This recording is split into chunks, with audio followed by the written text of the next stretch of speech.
And then I fell off a quad bike. It was Oh, great. yeah. Forgot about the quad bike incident. That would always be.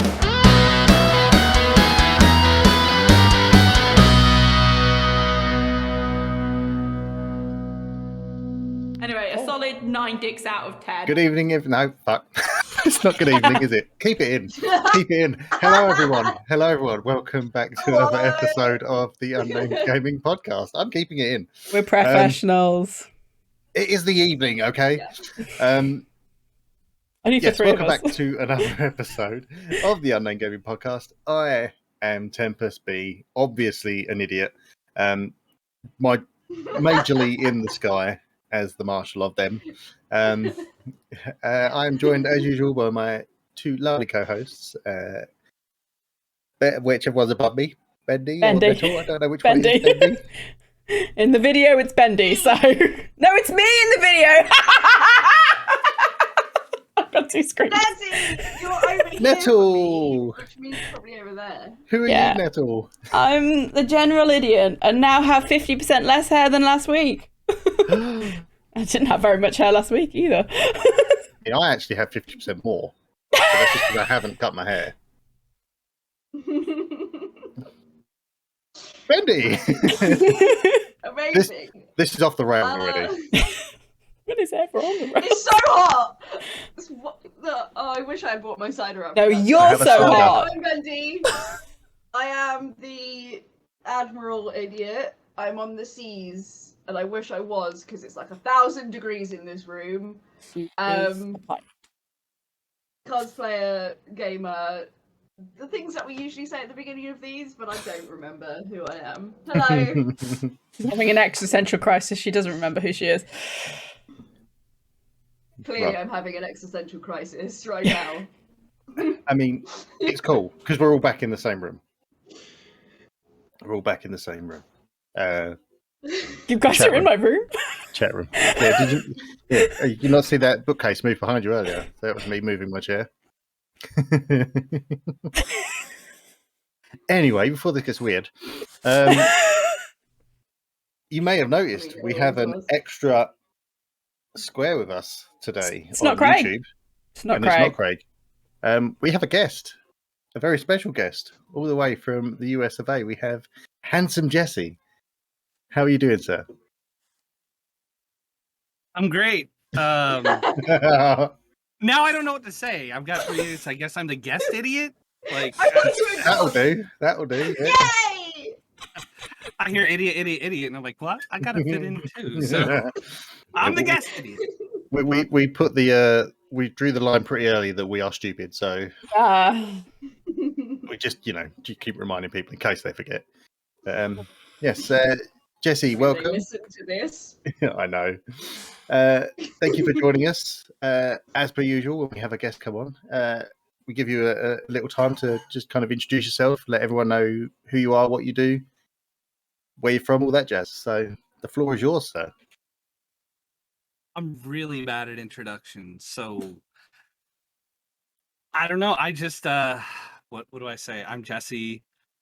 The handsome name is actually a big troll from like 10 years ago. All right, it is not a cocky comment. Literally. All right, I guess I could give you guys the real introduction, right? So the handsome name actually came because there was a guy that was hitting on a girl that was hitting on a friend of mine, and so we started flirting and constantly calling each other handsome, so that she'd like back off, and it just progressively got worse and worse. We would come up with these like really long soliloquies of like, the sun comes out to see your beautiful face and stupid shit like that. Just trying to be these like cheesy ass like ancient Greek poets towards each other about how beautiful we are, and the name just kind of stuck like as a joke. I get a lot of questions like, "Oh, are you a Borderlands fan? Because of Handsome Jack?" And I'm like, "Actually, I've never played Borderlands 2, so I can't help you with that bit." I know. And that was the end of this section, everybody. Thanks for coming along. It's one of the favorites on this podcast. I know. Well, okay, here's the reason. So I played the first one and I really loved it, but about halfway through, a friend came in and just gave me an in-game gun, rushed me through it, and it kind of crushed my interest in it. So actually, very soon I plan to go back and play all of the Borderlands games. So there's the upside. That's why you can keep me. You literally I got just saw everybody nodding. all three of us gave you the approval nod at the same time. Then that was well timed. There's always that's the thing with me is there's a lot of garbage and then a redeeming quality later. You just have to stick around to see it. But yeah, so I don't have any like negative thoughts towards it. Now that people keep calling me fucking Handsome Jesse, I have to kind of play this and know who this guy is. Because everybody's like, oh, he's such a great character, you know, he's amazing. And I'm like, I don't know him. I guess he's like my cousin or something now, but you know, whatever. So yeah, like I plan to do that. If you guys played Fable, back when I used to play Black Desert, I made a guild named Chicken Chase, and everybody's like, oh, are you a Fable fan? And I was like, why does this always happen to me? A different game is related to whatever I do. It literally was because we used to play PUBG a lot, and we were chasing chicken dinners. And they're like, are you a Fable fan? I'm like, I played Fable when it came out. Yeah. You know, so I don't know. It's because just there's no new ideas, so everything links to everything. That's probably exactly it. Bendy. Yeah. It's like the 6 degrees of Kevin I think Bacon. it's because 6 degrees of dumb names. I am. Everyone thinks I'm named after the Bendy and the Ink Machine. I was like, no, I was Bendy before Bendy and the Ink Machine came out. So fuck you. Just TM'd it and everything. Yeah. That makes sense. Yep. I made a lot of money out of that game, I tell you. There you go. Yeah, right. Give me those royalties. Right. What I mostly play, I guess, would be horror games. The little tagline that I use, actually, a friend came in while I was playing Ark Survival Evolved, which is, we'll get into that later. But she came in for that and stuck around to watch me play horror games. And I was like, why are you, she's like, I hate horror games. But a lot of people have told me, a lot of my viewers actually hate horror games, but I make them relaxed. And because I'm very calm, I've been involved with horror. I played Resident Evil the year after it came out. I love horror. I love horror movies.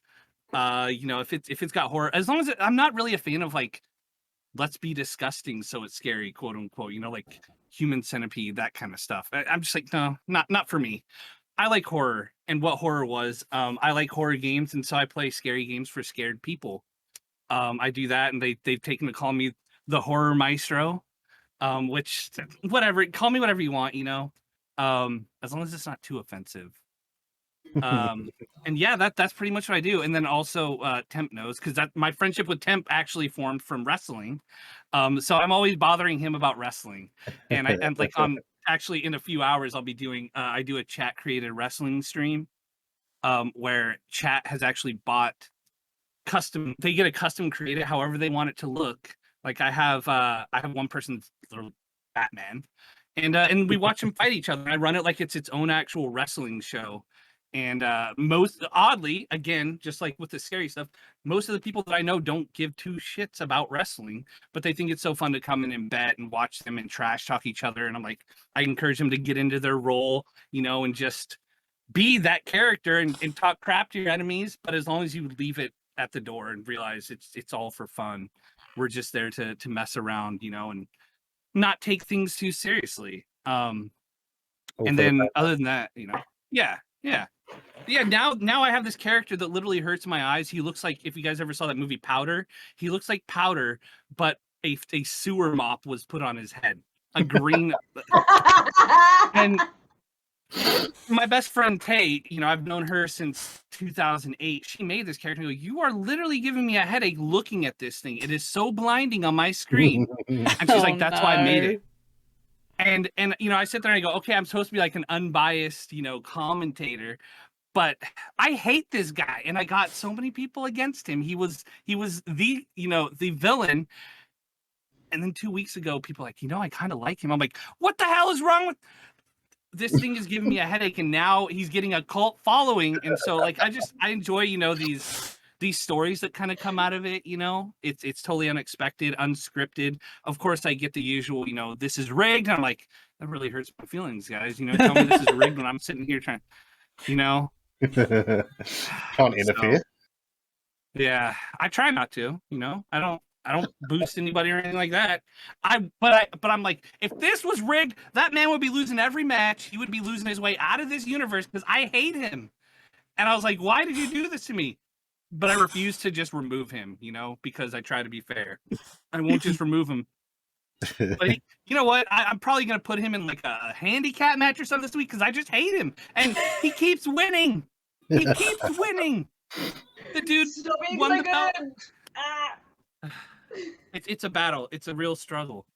Aside from that too, yeah, horror, wrestling, and then I play like way too much Phasmophobia and ghost hunting games. I love ghost hunting games. I don't think that's a thing. To be fair, too much Phasmophobia. I know. Well, geez. When I look, I go, I never really expected to have one game that I just play, but it turns out that is one that I play a lot. So just for context, because obviously me and Nettle have got a fair few hours into Phasmophobia ourselves. Mm-hmm. What level are you currently? Oh dear, 2300 something. Yeah, I'm at like 300 and something. 460, And I thought I I think. played a lot of it. Yeah. Yeah, but there's people out there that have 7,000, 15,000, and I, you know what? I meet a lot of new players. Actually, I just encouraged. I think you met her the other night. Nicoria, she's gonna pick it up and start playing for the first time. And Xenofox, which her name says Foe, but yeah, it's Fox. She just picked it up. So I actually really love seeing new players get into it, and I try to always encourage people that don't look at my level, okay? Because that just means I've played it way more than you have. It does not mean I'm a way better player.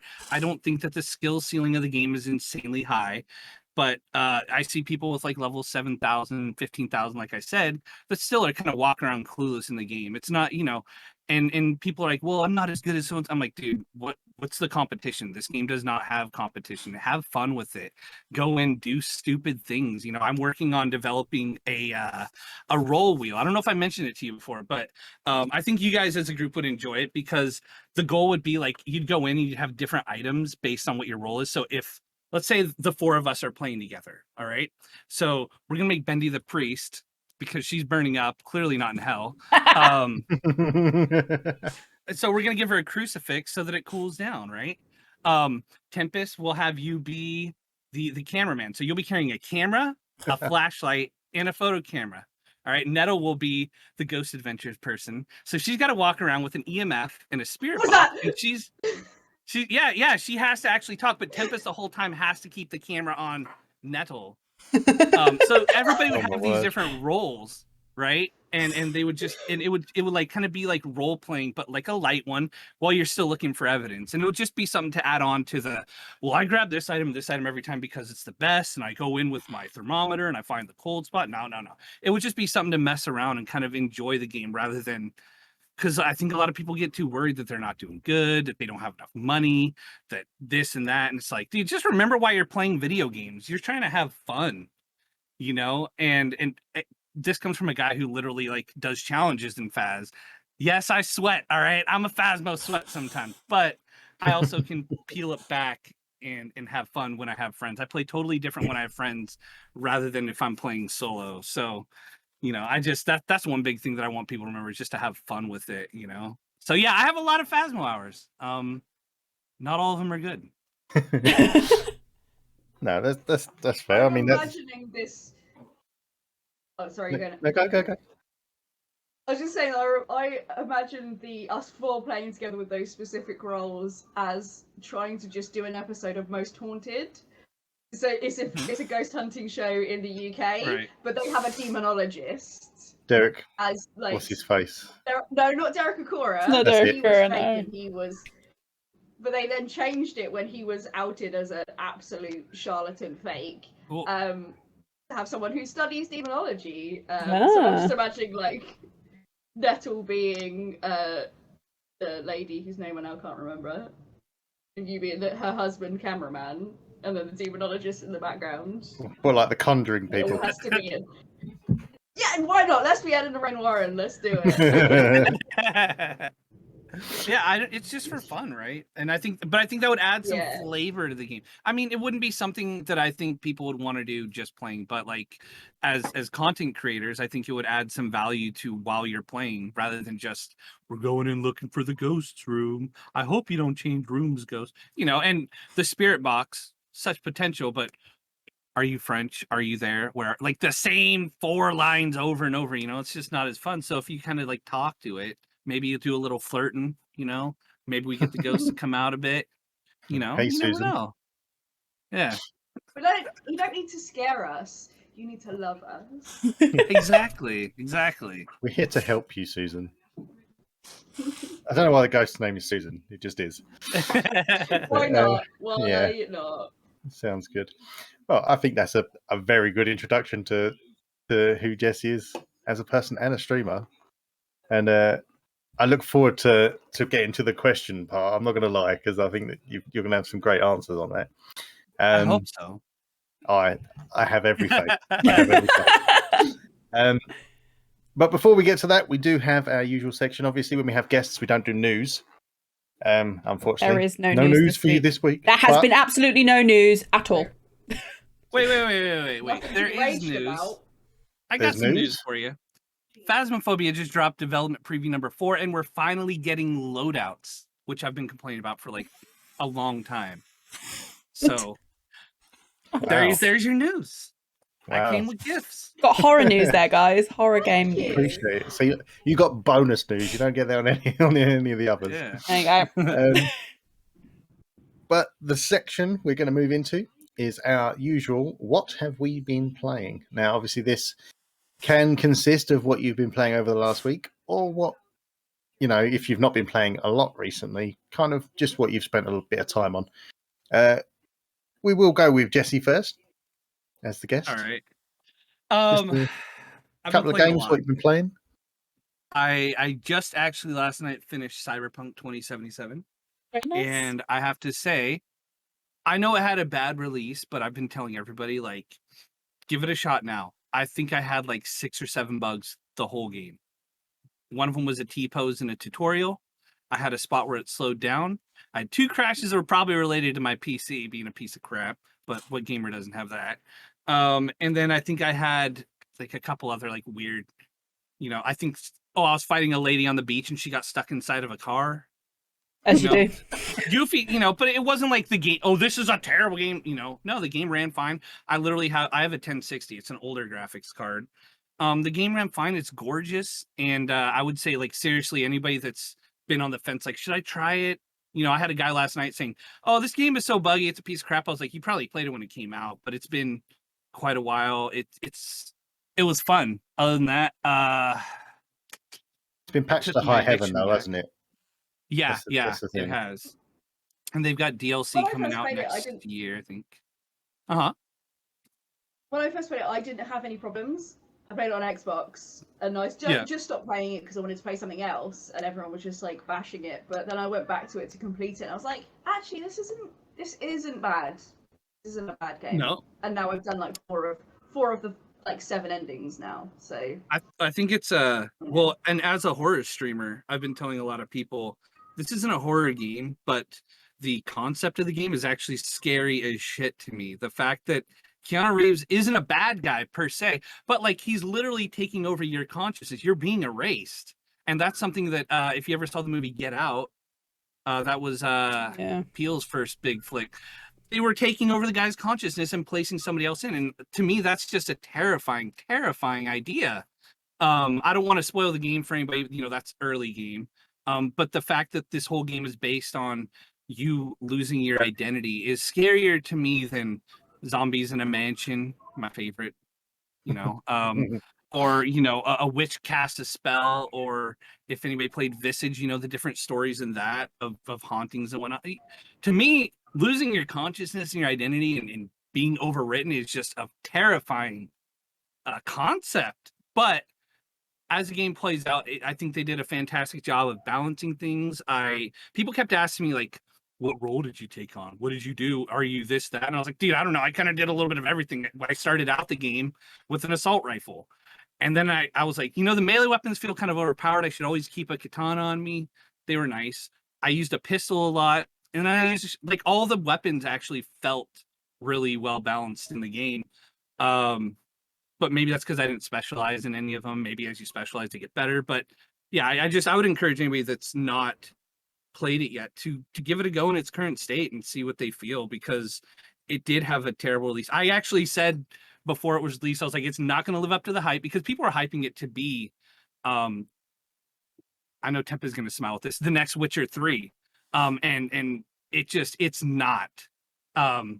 It's its own game, but they were, people were talking about like, this is the game that's going to beat all games for the next 10 years. And that's just, when you set a bar that high, it's inevitably going to crash. If it came out without all the hype, it had a lot better chance at being that. But because of the hype, I think that hurt it a lot. But that's not to say that I wouldn't score that game high, having played through it myself now. Heard that I got one of the crappier endings that I won't spoil for anybody. But, it's something that definitely give a chance and try, because I don't care about the whole genre style. Cyberpunk itself, it's not really something that fits to me, but the game itself was a blast. Other than that, I've been playing Phasmo and League of Legends, and those are 2 garbage games. So there you go. So, as is tradition, Garbage. tradition here, as you said that you've now completed it and you feel like you have a rating, Mhm. please tell us, how many dicks out of 10 would you give it? Oh man, I'd fuck that thing again. That's the best answer. That is Well- the best answer. There's a little more context to that. So, I did a female playthrough. I generally do female characters in games. And, we're adults here.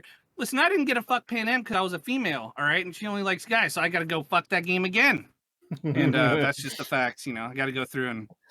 But I told him last night, like, I probably won't stream it again. As fun a game as it was, I'd rather just go through it, just kind of do my own thing. I didn't do a ton of side quests because I kind of, when I do story games, I just don't. I like to stick to the story. Except for when I played the stupid big game Assassin's Creed Odyssey, I was doing side quests everywhere. But normally I just kind of stick to the story. I really like the Assassin's Creed games, but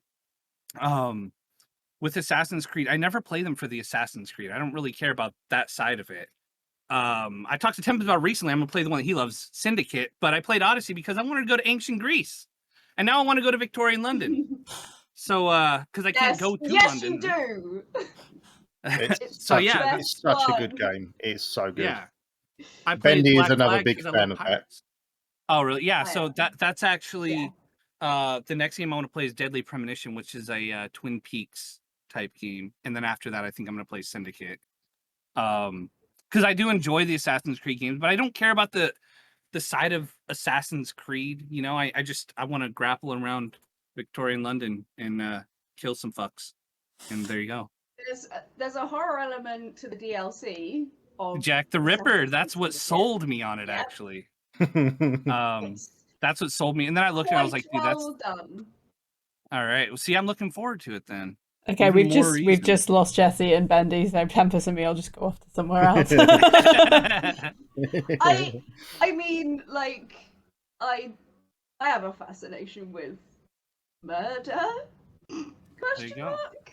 People ask us why we're British friends, we history- just don't know what to say. I don't know what to say. Nettie for Christmas or my birthday, I can't remember which one it was, got me a map book which shows like areas of just where murders happened in different places of the UK. Nice. It's a great book. I have I a already know about that one. I have a big book that is a history of Hollywood murder, and that's Ooh. something. Yeah, I haven't read through it. I just, these days a book comes and a book collects dust for me. I just would rather look it up and watch a video on it or something.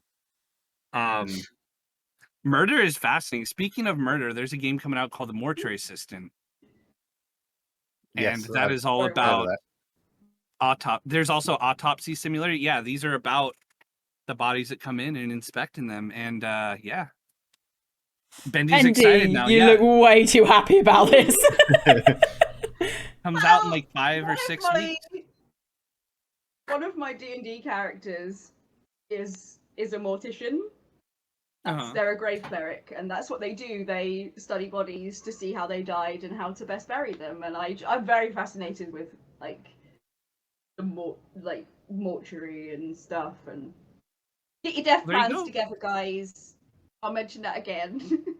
Make sure you know what's happening to you when you die, okay? I mean, Leave assume it you killed me, but Yeah, but okay, maybe not you because they'll never find your body. exactly, that's what I'm talking about. We'll keep that in just in case Nettle does disappear. 'Cause then This is evidence. actual This is evidence. the Yeah. last time you'll ever I think the see me alarming part would be if alive. Bendy said she was also into taxidermy. Is that I am. oh dude? Yeah, Nettle she may not disappear. She'll just not move. Right? It's just Andy next door going, what's the weird smell? You haven't moved for Probably there months. won't be a smell. You won't notice for a year. He wouldn't notice if I disappeared for a good few weeks that I wasn't there. So She'll weekend in Bernie you. It's fine. it's just cats. It's just I cats. just wear a morph suit and puppet you around. No one will ever know. Oh, the tangent. Yes. Well, on that note, That's definitely Nettle. not allowed on YouTube. Nettle, what have you been playing? You're that way, aren't you? Unfortunately, not a lot this week. I have just been sitting and catching up / doing my weeklies on Destiny 2. Such is life. I've been playing real life Garden Simulator. I have, in fact, been doing my garden, so that's where all my time went. But it was a really poignant couple of weeks in Destiny with our story, our seasonal story. It's all about dealing with loss, which I know is very strange for a game like Destiny, but they're going through a thing now where Moon's haunted, #, but there's this entity that's arrived, and one of the characters is like, in order to best this entity, we must face our past sins, our past, grievances, and we are dealing with that. One character is we have dealt with it now. With he was a bad guy, he got killed, he got brought back as a guardian, and he is dealing with the fact that he knows about everything that he did as a bad guy, but he also has this life as a good guy, as a guardian. Well, I say good guy. He has a life as a guardian, so he's trying to he's made amends, he's done better, and he's trying to forget and forgive his past life, because without his past life he wouldn't be who he is now. We're also dealing with Zavala as past life, his past romantic life. Spoiler alert for anybody who doesn't know this, stop listening now. 3, 2, 1. Zavala was married way, many years ago, and his wife was not a guardian, and she eventually died. But they also had a son, and he died in an attack from the Fallen, and he is basically going through all of these missions trying to gain forgiveness from his wife, and then it's that thing where actually it wasn't his fault, he doesn't need forgiving, and he realizes this in the end. So it's a bit of a trauma inducing for some people, for sure, set of storylines, but that's what Bungie do. They like to bring in storylines that really do get you in the feels. It has meaning behind it, you're meant to think about it. Gone are the past storylines of, we're just going to blow up all these enemies, yay! Now it's like, well, actually, you're going to have consequences to this, and you're going to have to think about whether you're going to be okay with it. So it's interesting at the moment. We've got a new set this week. I haven't played yesterday's one. I will at some point this week, and it'll be interesting because I think it's bringing in a character that we killed right at the beginning of, the end of Destiny 2's main campaign. We're bringing Gaul back, or the Nightmare, the ghost of Gaul. So we have to decide whether we're going to be okay with seeing him again, considering he did a lot of damage to us. So that's where I'm at. That's unfortunately the only thing I'm playing. Hopefully the next week will be better, because there's a lot of games that I've got on my list now. I'm going to have to sit and play them. But yeah. You have to work for him eventually. Yeah. Just take a week off work. It's fine. Or not. Bendy, you're there now. Wherever I am. So, usual Thursday Wonderlands, we did the DLC, which, to be honest, is a bit that it? There's another new DLC coming out, but I feel like they are just extra chaos chambers, which go into a room, kill a bunch of enemies, get a bunch of loot, go into a room, kill a bunch of enemies, and then boss at the end. And I'm just like, okay, you could do a bit better, but that's fine. We don't want to moan more about Tiny Tina's Wonderlands because it's still not fixed. But okay, fine. I played a bit of Hollow Knight. I'm very bad. I'm very bad at that game, but it looks so pretty. It's just so pretty. Such a pretty game. So hopefully I can play a bit more, get a bit better at it. So for when Silksong comes along, if I do decide to play that. The big new one that I've been playing though. Imagine back to being a little kid, me and you, Tempus. Right? Teenage Mutant Ninja Turtles. Shredder's Revenge. Teenage Mutant Ninja Turtles. Heroes in a half Shredder's shell. Revenge. Battle Power. This game is so fucking good. I don't know whether it's just I've got rose tinted nostalgia goggles on, but it's in the Turtles in Time SNES 16-bit, 8-bit graphic style, exactly like a side-scrolling Streets of Rage of old. You just bash through enemies, and then they're just throwing in like enemies that you remember. Like your first one you defeat is Bebop, and then Rocksteady, and you're like, I know them. Oh, my childhood. There's my childhood. And you get it's up to 6 player multiplayer, cross-play, cross-platform. So last night we played it with 4.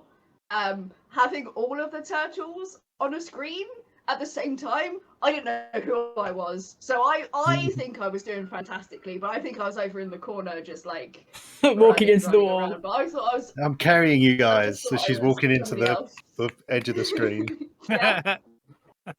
I was sad because I wasn't allowed to play as Mikey.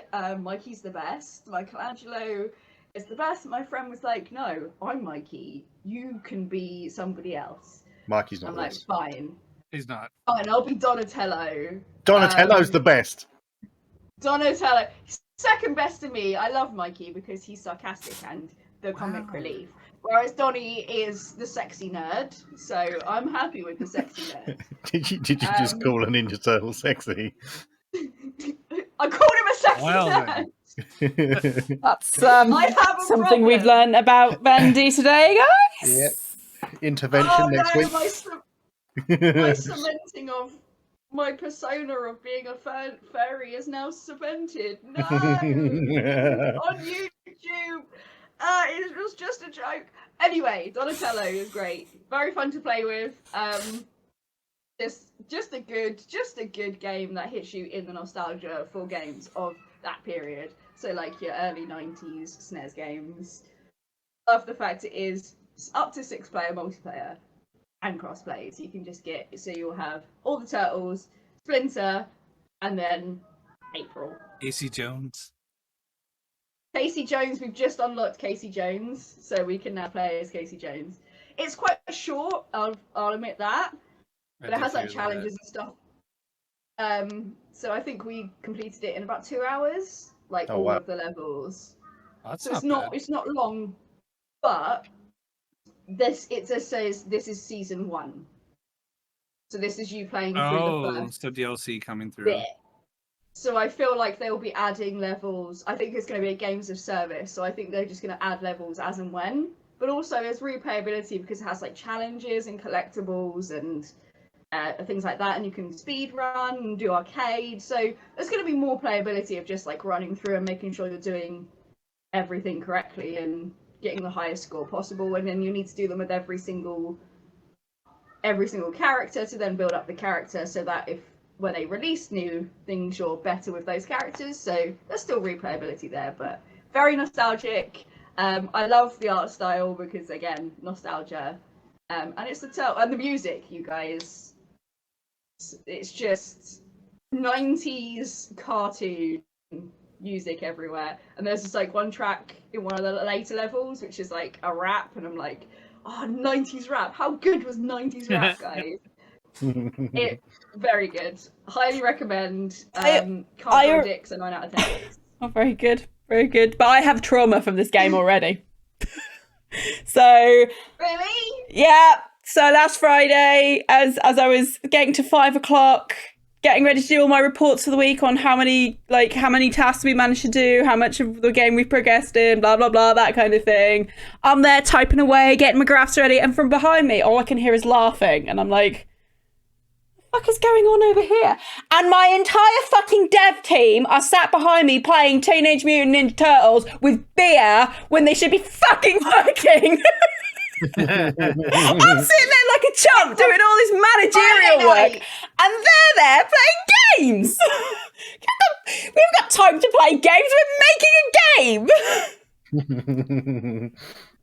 I love it. Trauma. Be nice to your staff. Let them play. Let them play. My staff. Just, I can imagine Nettle walking in, just they're all laughing and joking. Just walks up behind the telly, picks up the plug, and goes, plop. Get back to work. You haven't got time to drink and game. Joking, I'm a lovely boy. Shredder. Yeah, it would be just then as well. Just as my literally my director and like lead game dev is just there. Like, I'm gonna win. I'm just like. Get back in there. I had this much health on the final Shredder fight. Trauma for them. Yeah, trauma for them. I've got it downloaded, ready to play. So, but Game Pass. I've got a few other things I'm going through at the minute, which I should probably talk about. Tell us about it, Tempest. I just want to do a little prayer to the patron saint of Chiefs. Yes, okay. Everybody put your hands together. Playing newer games, I have like 1,200 G's this week because of Shredder's Revenge, and I did play a little bit more of Life is Strange as well. So I'm nearly finished with Life is Strange. What a good game that is too. But anyway, Me. Okay, cokes. Right. So I got three. I'll talk about one.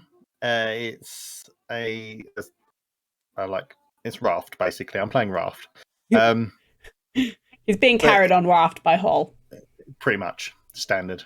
But I've wanted to play it for years since it came out. I've been really interested. I've never bought it or whatever. And then they've just released the actual final version of the game, haven't they?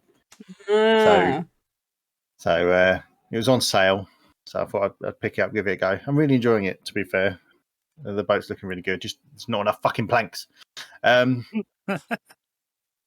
Just, everything needs planks, and there's just not enough of them.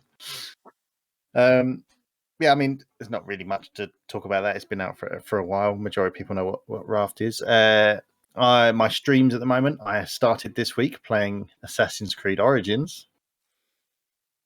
So yeah, I'm enjoying that. But as I've said already, like to people in the chat and stuff, like when I'm playing, this feels more like a Witcher style game than it does an Assassin's Creed game, because you're kind of just walking around.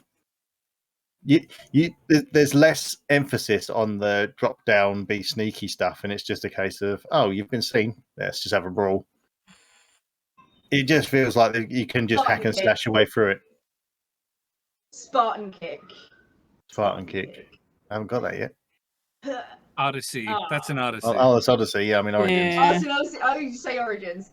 Okay, yeah. Then just being cool on a camel. Yeah, I mean the camel's pretty fucking kick-ass, to be fair. I like it. Or do that really weird crossover thing that they did where you get a Final Fantasy sword. That's weird. Yeah, I think you remember. I mean, remember you mentioning that the other week. It's just a bit random. Here, have a sword from Final Fantasy. Okay. Never used it. It was dog shit. It was dog shit compared to what I had. So I kicked myself a little bit as well because I started the game and they gave me a load of free packs from like the Ubisoft store. So no! I grabbed them. Like it was all like stuff for in-game content. to like costumes and weapons and stuff. So I grabbed it all. Then I was like, why have I not got access to all this stuff? And it wasn't until I realised that I had to go in and actually claim them in the game as well. And I claimed it all, and I'd already got better stuff than what they'd given me. So I was like, well, I'm stuck with these nice looking weapons that I'll never use now. I know at least in Odyssey you could upgrade them. Yeah. Yeah. Ah. I think you can in Origins as well. Oh, I get those two confused. Like, to me, they are one game. I don't know why. You play as totally different characters in totally different places, but they feel like the same game. We all know that in ancient Egypt, you sailed a boat through the sands. Obviously. To different pyramids. That's how it worked. Obviously. Yep. I was like, wait, which is the one that has the boat, that has the crew, that you can have Evie Fry as one of your crew members, which is very weird. That's Odyssey, right? I'd imagine Odyssey, because it's pretty much based around sailing around the islands, isn't it? I didn't get that update, though. I just stand about, okay, Victoria and London, just... Literally thousands of years later, but sure. Just a very good lookalike. It's an Animus glitch or some shit. That's how they get past it. That's how it works. But yeah, I'm really enjoying it. I haven't played, like, I finished Witcher 3 and I kind of stayed away from a bigger, big story game for a while. So it's nice to kind of get back into it as well. And I'm already getting anxiety from all the question marks that keep appearing on the map. So, but do I shy away from walking to the mall before I go to a new area? Do I fuck? So literally today's stream was a little bit of mission and mostly question marks. As is the way. Yes, as the way. This is the way. And my final game is one I actually recommended to Nettle earlier in the week. It's so good, fun little game. I got it on sale. It was like £6 on the PlayStation Store. It's called Alba, a wildlife adventure. It is this cutesy little, really colourful game. It's got such a good soundtrack to it. But you play this like little 13-year-old that goes to like your grandparents' home in like Spain. They live on this island. And you're literally running around trying to stop a hotel being built on a nature reserve by getting people to sign petitions. And to do that, you're literally saving animals that are trapped in rubbish, clearing up rubbish off the floor. You take pictures of stuff. You rebuild signs and benches and birdhouses, which brings nature back to the island. It took me about 4 hours, but you could probably smash that in like a 2-hour window, 2-3 hours. It's not the biggest game, but I was just right up my alley because I really like these just kind of random chill little games, and I'd had my eye on it for a little while, and then I see it on sale, and I was like, oh, I'll grab a few games. I've got some doozies coming up, by the way, but like I thought I'll just give this a go, and I was just like, I think my rating wise, I'd give it a 7 out of 10 dicks.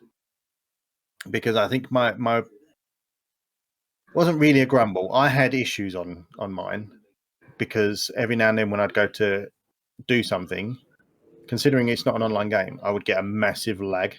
Like it would freeze and it would go for like a good 10 seconds before it kind of registered that anything would go on. So I kept having issues with that. And like when the animals on the island, there's like 62 animals to like register on this island and stuff. But like literally 90% of them are birds. But there's things like frogs and they've got like rabbits, but like you could easily. I know it might, they might just trying to think of what's native to Spain and stuff. But you can hear frogs. You can hear crickets.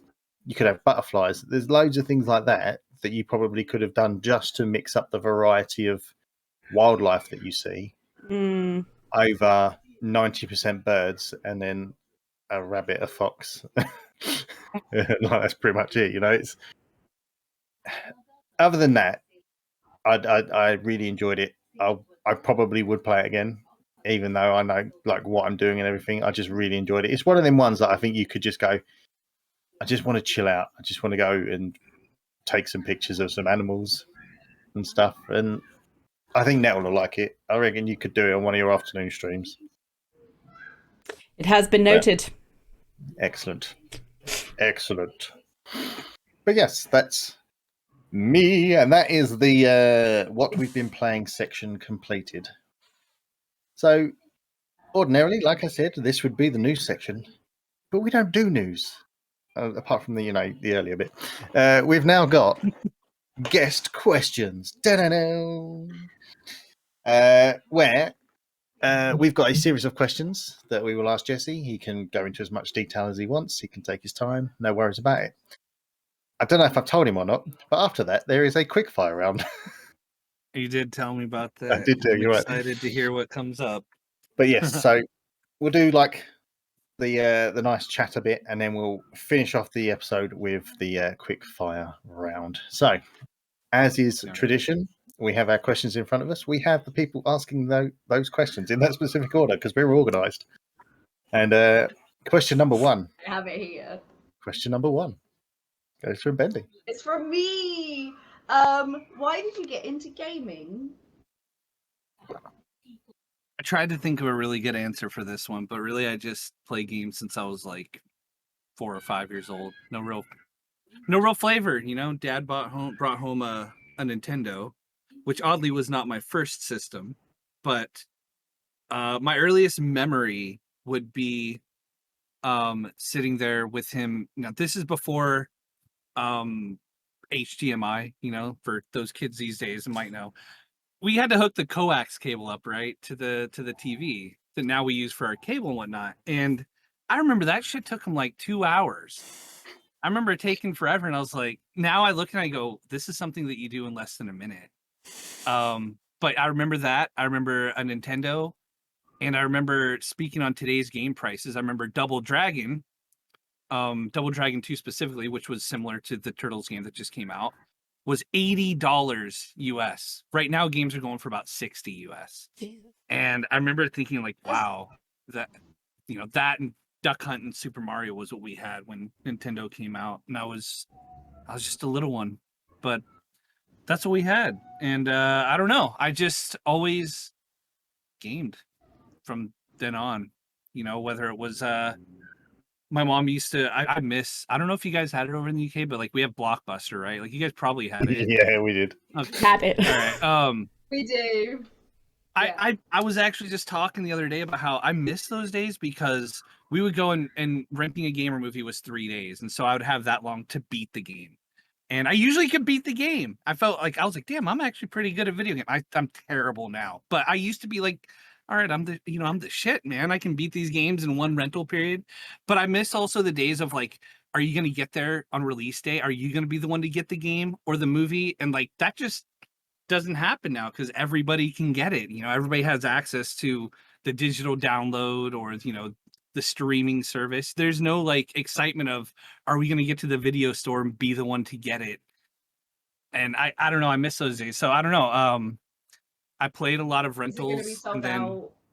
Yeah, exactly. Like there's none of that, or like, going to like your GameStop or EB and like just browsing and be like, oh, this game looks cool. Like I've never even heard of this. Like I'll take these used games over here. Excuse me. How is this $5?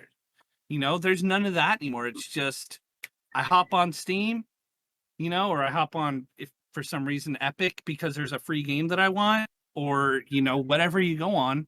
I don't have consoles, so I'm not saying PlayStation Store or any of that. But, like there's no, I don't know, the joy of actually going out and getting it was just, I used to have a whole wall, that I would display of my games and movies. And I was like, check it out, guys. I have like a library in my living room, no more.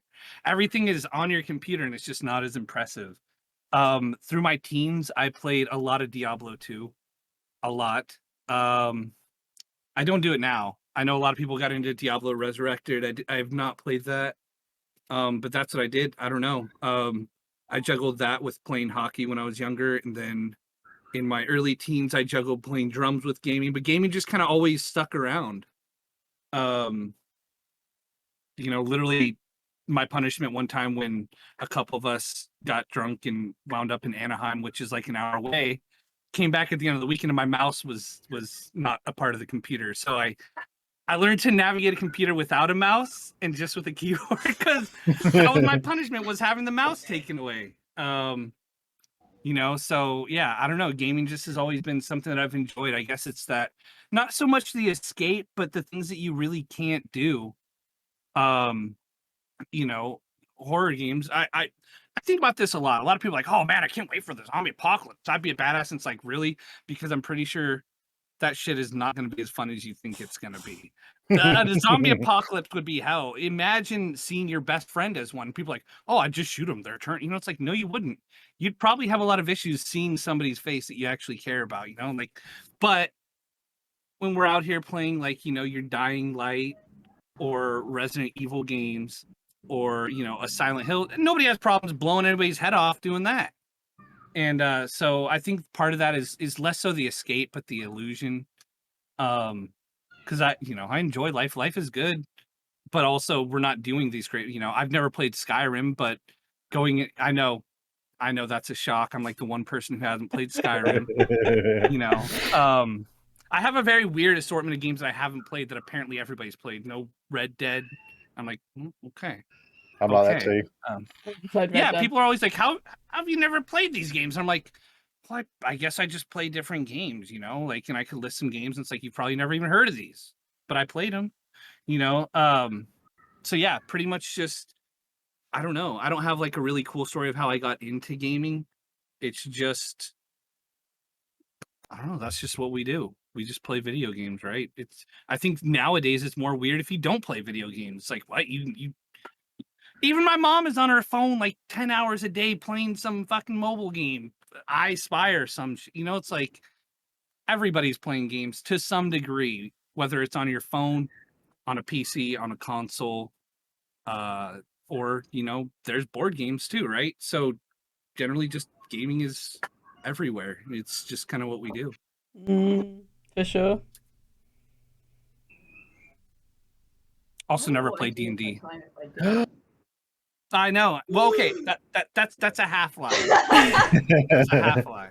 When I was 10, we got the D&D starter kit, and I tried, and I don't know. I guess it was too tough for a 10-year-old, right? But I just never went back. I'm not against it. I don't think that's even it. I think back, like, well, even I think 5th edition, which is what's around now, has just streamlined D&D so much. It feels daunting the first time you look at all the stuff and you're like, what the fuck is this? But once you kind of start getting into it, it's so easy to get your head around. Right. I imagine you were probably trying 3.5 if you were 10. Well, I'm 39 now, so it would have been 29 years ago. Yeah. I just remember there was a big red dragon on the box, and that's all I remember. That's all you need. Dragons are cool. Dragons are cool. Dungeons now with added dragons. Like it's easier to play now with the uptick of streaming services having D&D playthroughs and stuff. It's a lot easier to play. You gotta have a good DM, and you got have good players around the table as well. So. Yeah, I've looked at it, and I think it's really cool that you know, it comes across as people hear D&D, Dungeons and Dragons, but it's kind of a bad description because you can really go anywhere with it that you want, you know. But I think it kind of, for some people, well, seeing now, like, a lot of people I know are really into D&D, and it's like, wow, dude, I remember when I was, you know, 15 to 20. It was like, that's the thing that nerdy kids, Stranger Things shows it off. The nerdy kids were doing it in their basement, you know, and it still kind of has that stigma, quote unquote, but I don't think it's there as much. I mean, you see a lot of people just openly talking about they're going to their pen and paper, they're going to do this for D&D, and I think it's really cool because somebody that I know has recently spoken to me about how if you want, you could do a horror D&D setting, and you could literally go through with fucking vampires and lycans if you want, or you could do a zombie apocalypse if you want. I was like, that's really cool. So almost like D&D kind of gives it the wrong feel to somebody who doesn't know. And I just, I have nothing against it. I just never found myself going back to it, I suppose, you know. But I've watched, who was it? I watched a game show that had Xavier Woods on it from wrestling. Yep. And watching them interact doing D&D, it was more talking rather than watching them move pieces on the board. That just some of the interactions are hilarious when people really get into character. It was really comical. So I don't even think it's bad to watch as long as you have the right people involved.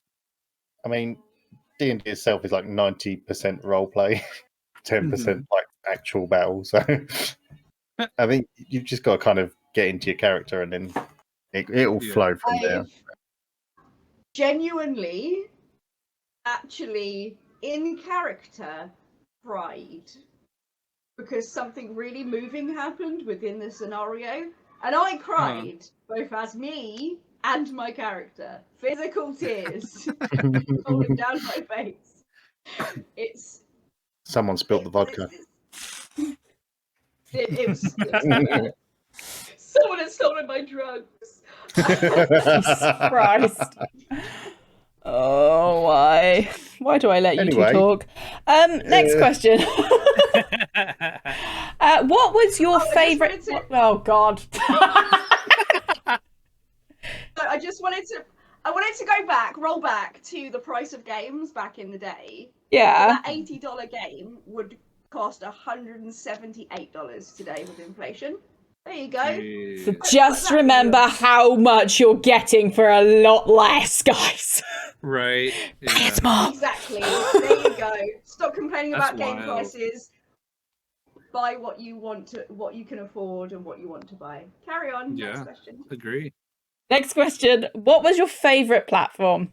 First platform. First, I got it wrong. What was your first platform? First and favorite. Well, okay, so I did say Nintendo was what I remember the most, but the one that I don't remember well was one called ColecoVision or Intellivision. I don't know if you guys might have heard of those, but yeah, they're old. Yeah, so it had like a number pad on it like your phone does, and a circular little dial. Yes, I see Bendy. And I just remember playing like baseball on that, and that's about what I remember is baseball on that. And then Nintendo. You had Pong? Oh, there you go. Yeah, I probably had Pong. I just don't remember it for anything. And then also playing.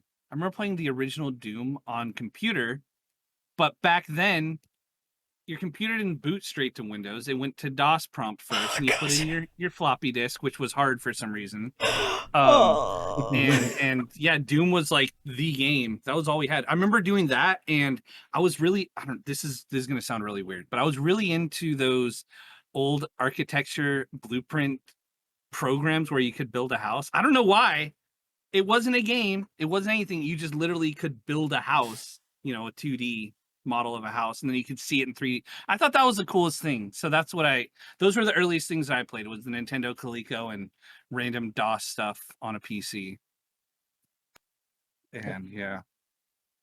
That's fair enough. Some good consoles. Well, Nintendo anyway. You don't diss the ColecoVision. Don't diss ColecoVision. I never played it, so I have no opinion on it. Right. Do you prefer to play with friends or on your own? That's a tough one. I think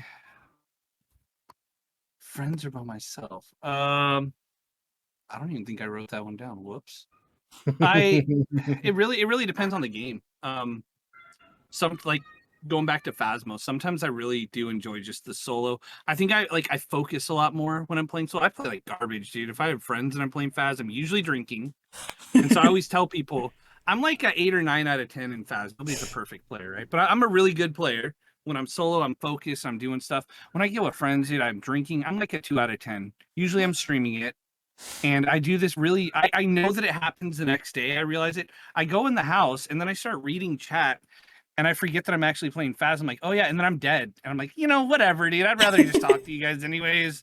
They'll solve it. I'll listen to them. And I don't know why I do this, but yeah. So some games I really do enjoy, at certain times alone, but there's nothing wrong. Like I do enjoy with other people at times. I wouldn't continue playing Phas if it was just solo all the time.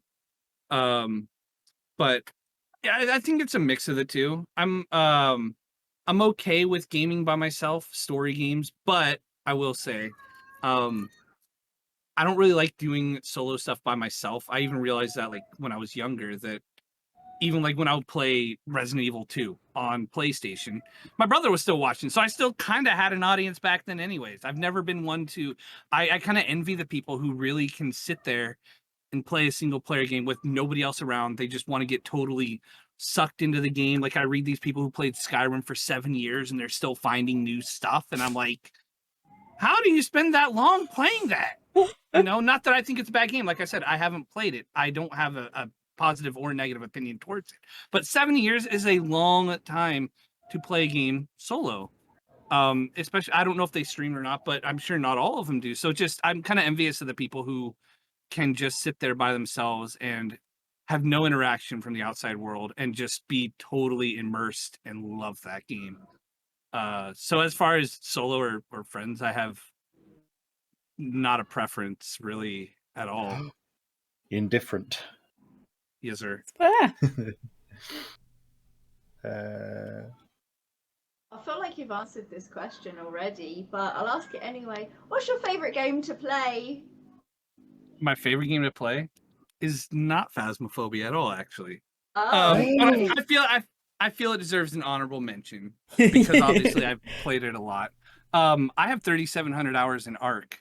I've played a lot of Ark. I used to run servers on Ark. I think it's a great game. It's a buggy, crappy game. Pisses me off to no end at times. You know, you can be flying and you accidentally hit to jump off your flyer and you just go splat on the earth. And for some reason, your bag goes through the planet and you can't get to it without, you know, using some kind of admin command. Yeah, there's crap like that. I think that's a great game. My favorite game probably from my childhood would be the first Resident Evil. I loved it. I did not play it the year it came out in 96. I played it in 97. I loved the setting. The fact that it's just the audacity, right? I'm joking. That was I was joking, absolutely joking. But it was 96. Don't worry about it. I know. I loved it though. I loved the setting of it being this creepy, huge house. The way that developers, you know, Mikami is my favorite because I'm going to mention another game of his, but I love the way he was able to take this house and it just keeps expanding and getting bigger. You think you just go into this big mansion, you're like, this place is fucking huge. Who owns this kind of stuff? And then there's like a whole back area, and then there's a lab, and you got a whole guest house, and you're like, dude, who is running this? Oh, right, this big shady corporation. And although that's my favorite, I think Resident Evil 2 is probably the best in the series. But I loved Resident Evil as a kid, played it multiple times. You know, I never was a fancy speedrunner, but like I said, my little brother would sit there and watch, and he was like, I was like, how do you enjoy just watching me? Like, you know, usually if I'm at a friend's house and we're gaming, I'm like, when's my turn for the controller, fucker? You know, like, hello? But my brother liked watching it and he was like, it's like watching a movie. And that's what, and he was my little brother. Obviously, he looked up to me, I think. Now he's taller than I am, so I look up to him, but that's a different story. He enjoyed it, and he would get scared at the different things that happened. If a zombie would pop out or something like that, he would get scared, and he's like, it's like watching a movie. And so he enjoyed that, and I found that interesting. And so even back then, like I said, I was still hosting an audience, which I guess kind of made transitioning to streaming even easier for me. But my current favorite game would probably, even though I don't recognize it as my favorite game, I always go back to The Evil Within. I've been doing this really difficult mode called Akumu, and basically one hit and you die. If you step on a bear trap, you die. Like, everything terrible happens. And I've gone through it a lot of times. A lot of people like to turn up and see me play that game because of the struggle. Yeah. So I don't know. Like, honestly, I think picking like a favorite game is really, really difficult because I like different games for a variety of reasons. I mean, I could say I love League of Legends because I've played that piece of crap since 2009. I get frustrated, I quit that shit, and then 6 months later, I'm like, you know, I'll just give League a little go. And so now I'm back playing that stupid game. And I'm like, oh. I hate it, but I'll play it anyway. Yeah. And I'm sitting there like, why do I keep playing this? I get so angry. not, you know, I'm not your break a table type, slam my desk or anything like that. You know, I'm like, oh man, that's too much money. I can't afford that. But you know, I keep going back to it, and I'm like, these people are stupid, man. They're so dumb. I'm not the problem. They're the problem, you know. But that's what everybody's doing, right? Everybody's like, this person sucks. There's probably like most games would probably be like, this person is terrible, and I'm like, no, you're terrible. You know, like we're all thinking the same damn thing, but at the end, we're all just fucking terrible, and that's why we're all playing this game and hating ourselves. No one is good at League of Legends. Everybody is Exactly. shit. That's why everyone's angry all the time. Yeah.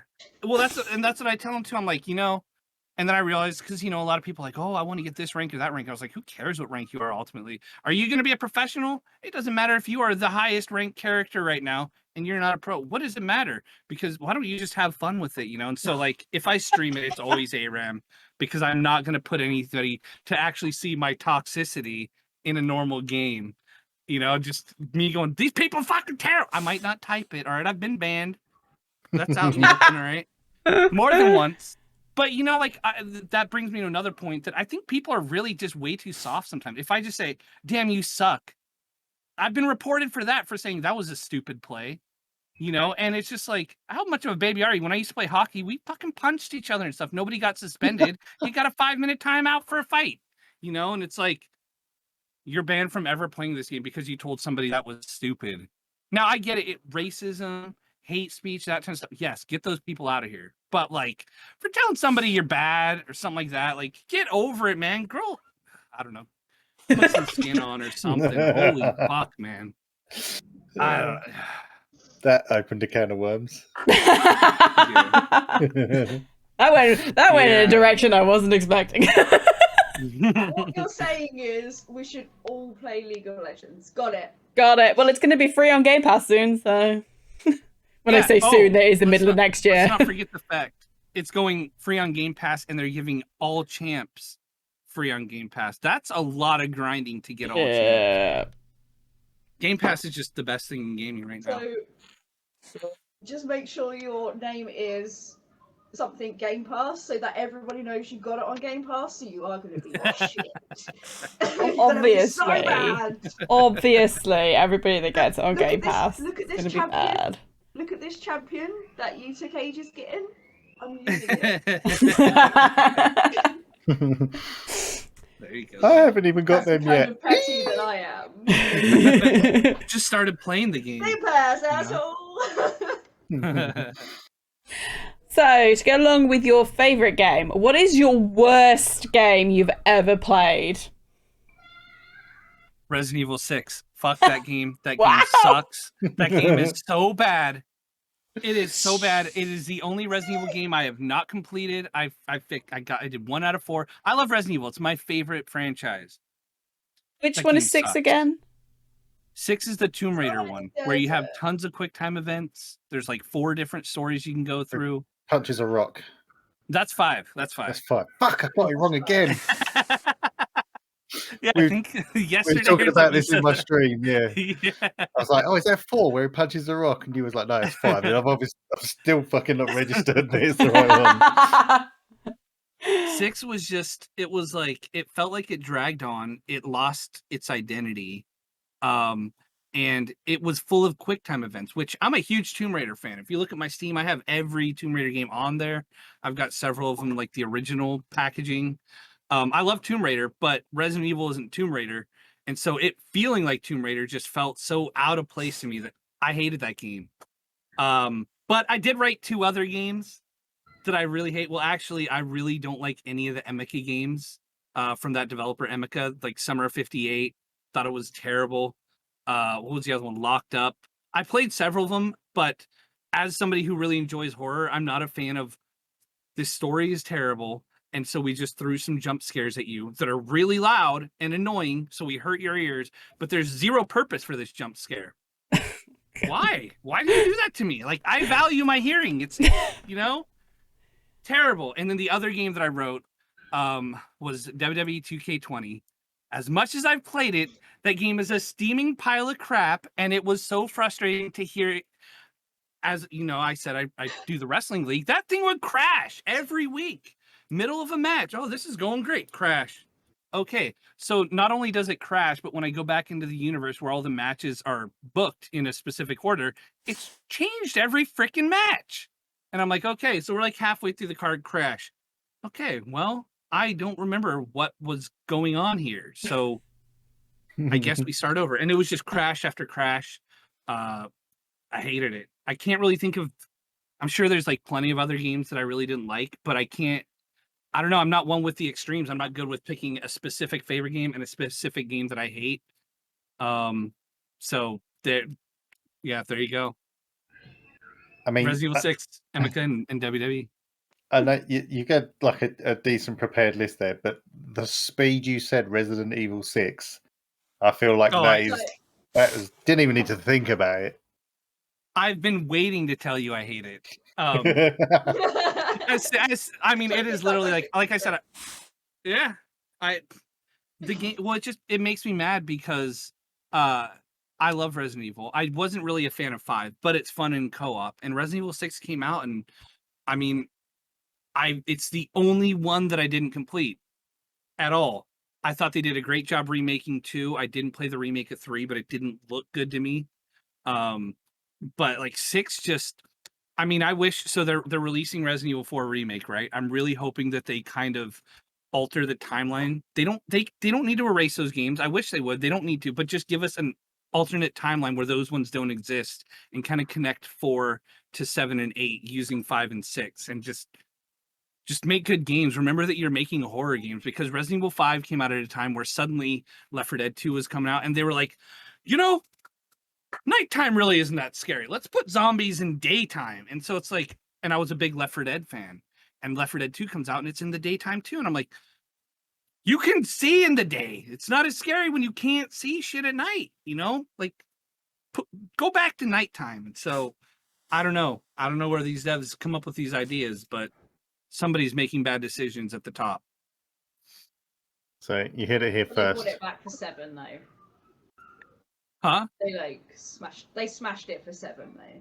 I thought 7 was great. See, another opinion that I have that a lot of people really get shocked at is I think Resident Evil 4 was a terrible Resident Evil game. Good game on its own. That is controversial. I know.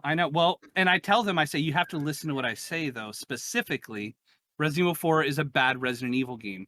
It took away from what the franchise was. It's a good game on its own, which is, it did what the Evil Within accomplished what Resident Evil 4 should have done. It started its brand new, own storyline, not connected to Resident Evil. It didn't play like Resident Evil 1, 2, 3, or Veronica. It removed the tank controls, removed a lot of tension and made it a little bit more of an action-y story. It had a little bit more comic relief to it too. It was a good game. It just wasn't a good Resident Evil game. It altered too much of Resident Evil. And so I kind of wish that they would have started a different universe that was not Resident Evil with it. The same thing happened with Resident Evil 7. I think it's a great game, actually. Enjoyed it. Resident Evil 8 was okay, a little bit more I call it the Call of Duty of Resident Evils. But I think they're great games. They're just not so much Resident Evil. But there is a pattern of first 3 games were tank controls. Second 3 games were all that more action oriented. And then we've got first person, and Resident Evil 9 might be first person before we switch over to something else.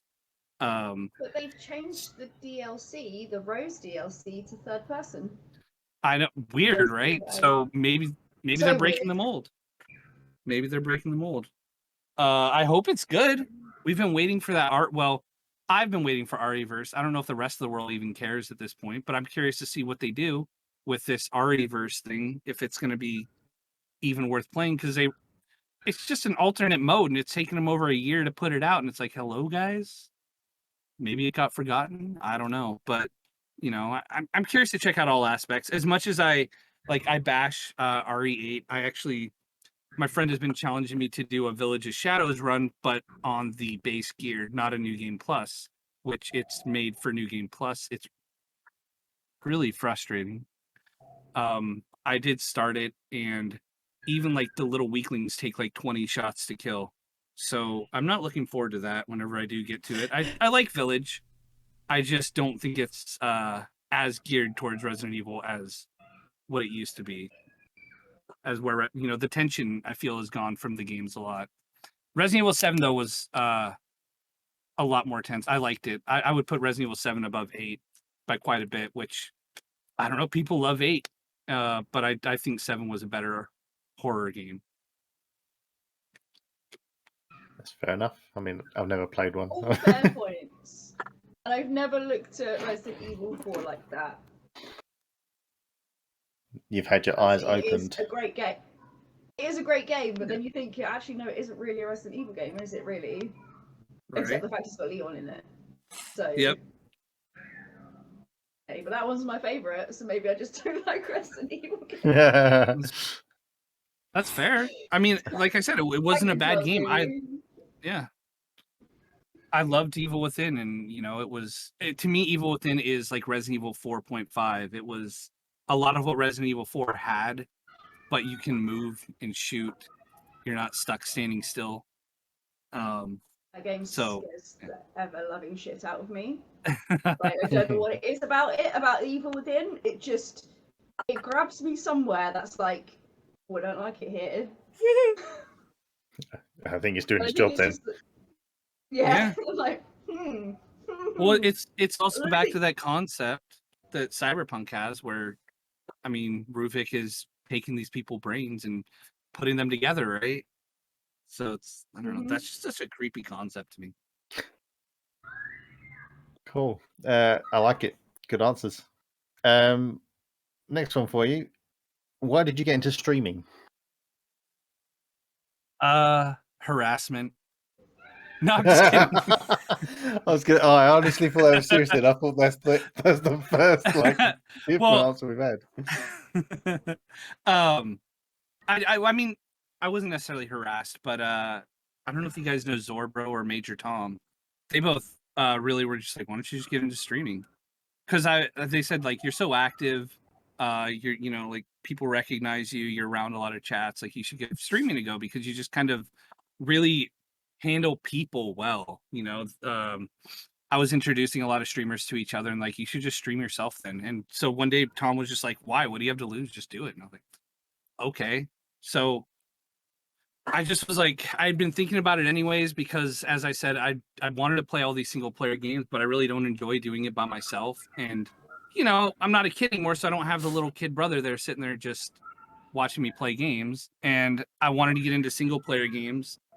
And I just didn't want to do it by myself. So when I started streaming, I went and replayed all the Resident Evil games first. But I had an audience, right? Again, so I wasn't just sitting there like, what do I do? I don't know. I just can't get into games by myself. Off stream, I play League of Legends because there's other people in the game, right? I just don't enjoy doing stuff by myself, really. So I guess streaming kind of gave me that outlet to enjoy the games that I wanted to play, but I would still have conversation during it. And I don't feel less immersed with the conversation either. I know that could be a distraction for some people, but I don't know. I enjoy having somebody to talk to and give thoughts about the game. I'm the same way with movies. Like, I think I told you, a friend of mine and I are going to start doing movie reviews. And I like, even during a movie, I really love like watching movies on Discord, because we always have a chat channel where we can just type stuff and nobody has to be interrupted with the movie. If you want to just watch a movie, that's fine. But I like kind of giving thoughts on things and just saying, oh, this would be really cool.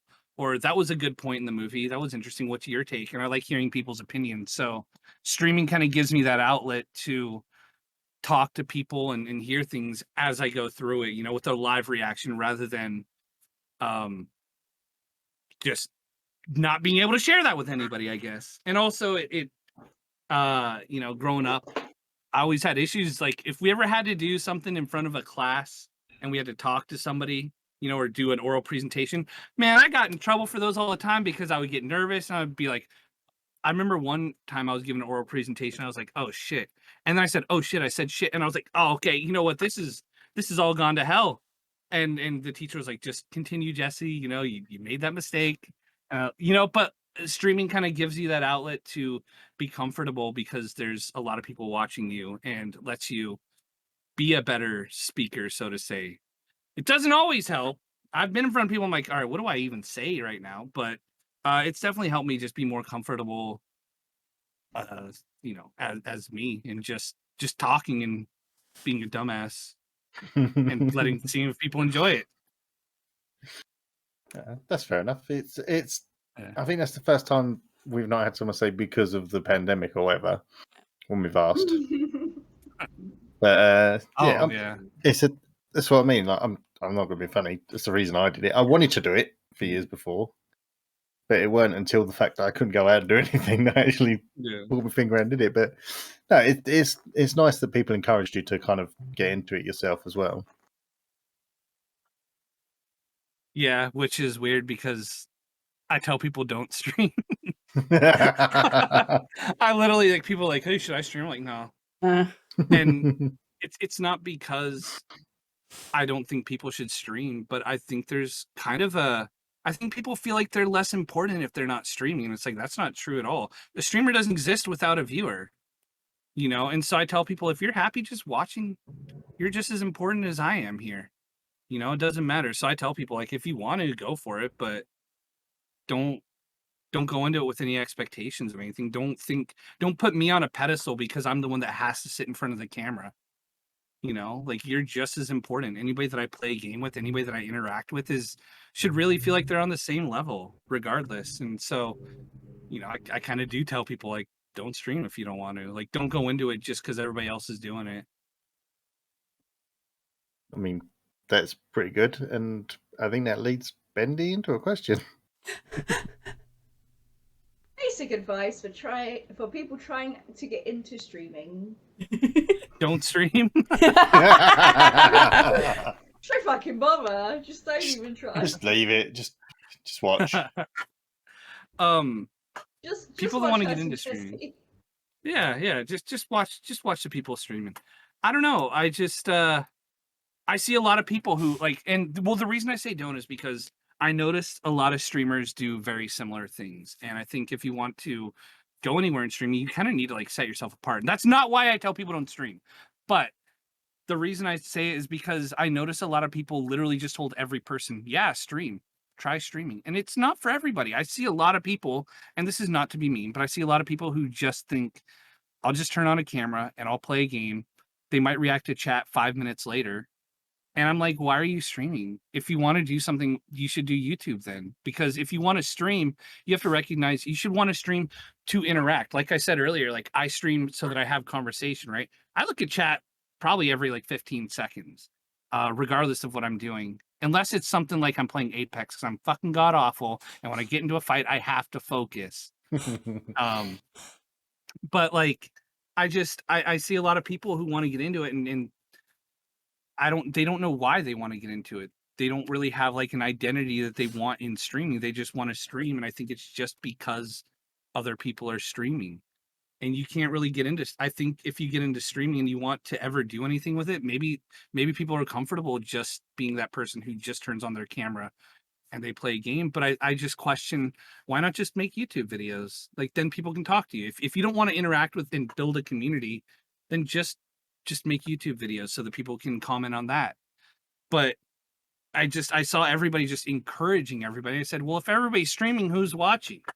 You know, if I mean, I don't know what to think. Yeah. Like, and I love, you know what, when I go into chats, I always tell people, I don't really care about being shouted out because I like being a viewer too. I really enjoy it. You know, I go in, and the only time that I care about a shout out is I don't want to be left out if everybody else is getting one. Okay, that's the only time that I'm like, hey, what about me, man? You know, but other than that, like I go in and Temp, you can verify. I go in and I talk this fucker's ear off, and I'm like, hey, what about this wrestling thing? Or if he's playing Faz, I usually bust out like, what do you think about this change and that change? Look at this, and and I'll talk. I like being a viewer, but also being a streamer is just totally different. And I think people need to recognize that. I'm not trying to be a hippie with peace, love, and everything, but everybody should be like equal. Like, who cares if you stream or not? Just enjoy what you're doing. And if you have a desire to actually talk to people, then give it a shot. But don't do it just because other people are doing it and you feel like you're less important. Also, I guess I should continue with the actual question. I see people get ahead of themselves as far as being a new streamer. Like occasionally I'll look on like the Reddit for Twitch and people ask questions and somebody wanted to get emotes before they ever even streamed. And to my head, like right away, I'm like, don't get ahead of yourself. I didn't even have sub badges till after a year of streaming. And I was like, like nobody even gave a shit, and it's like, it's a cool thing. I didn't celebrate 1,000 followers.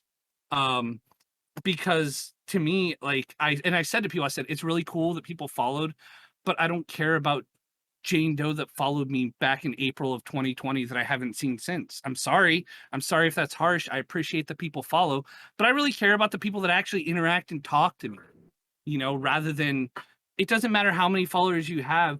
Would you rather have 100 followers and 100 viewers, or 10,000 followers and 1 viewer? What does it really matter? I appreciate that people want to know when I go live and come in, but don't get ahead of yourself. Just focus on like who's there and having fun with it. Don't go out and spend. Somebody told me they knew a girl that spent $1,300 on emotes.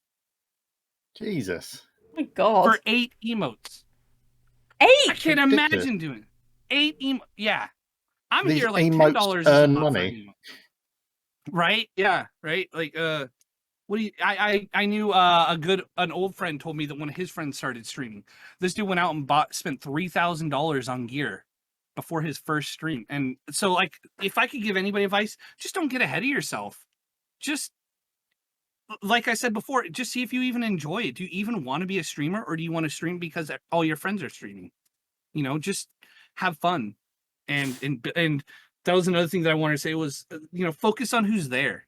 I've been in streams where this person one day will have 20 and they are enjoying it and having the time of their life, and the next day they'll have 4 and they'll be like, nobody cares about me, so I'm cutting it short. And it's like, what about me who's sitting here enjoying your stream regardless of how many viewers you have? Yeah. So if I could tell people something, I would also say, look at who's there, not who's not there. We all have lives.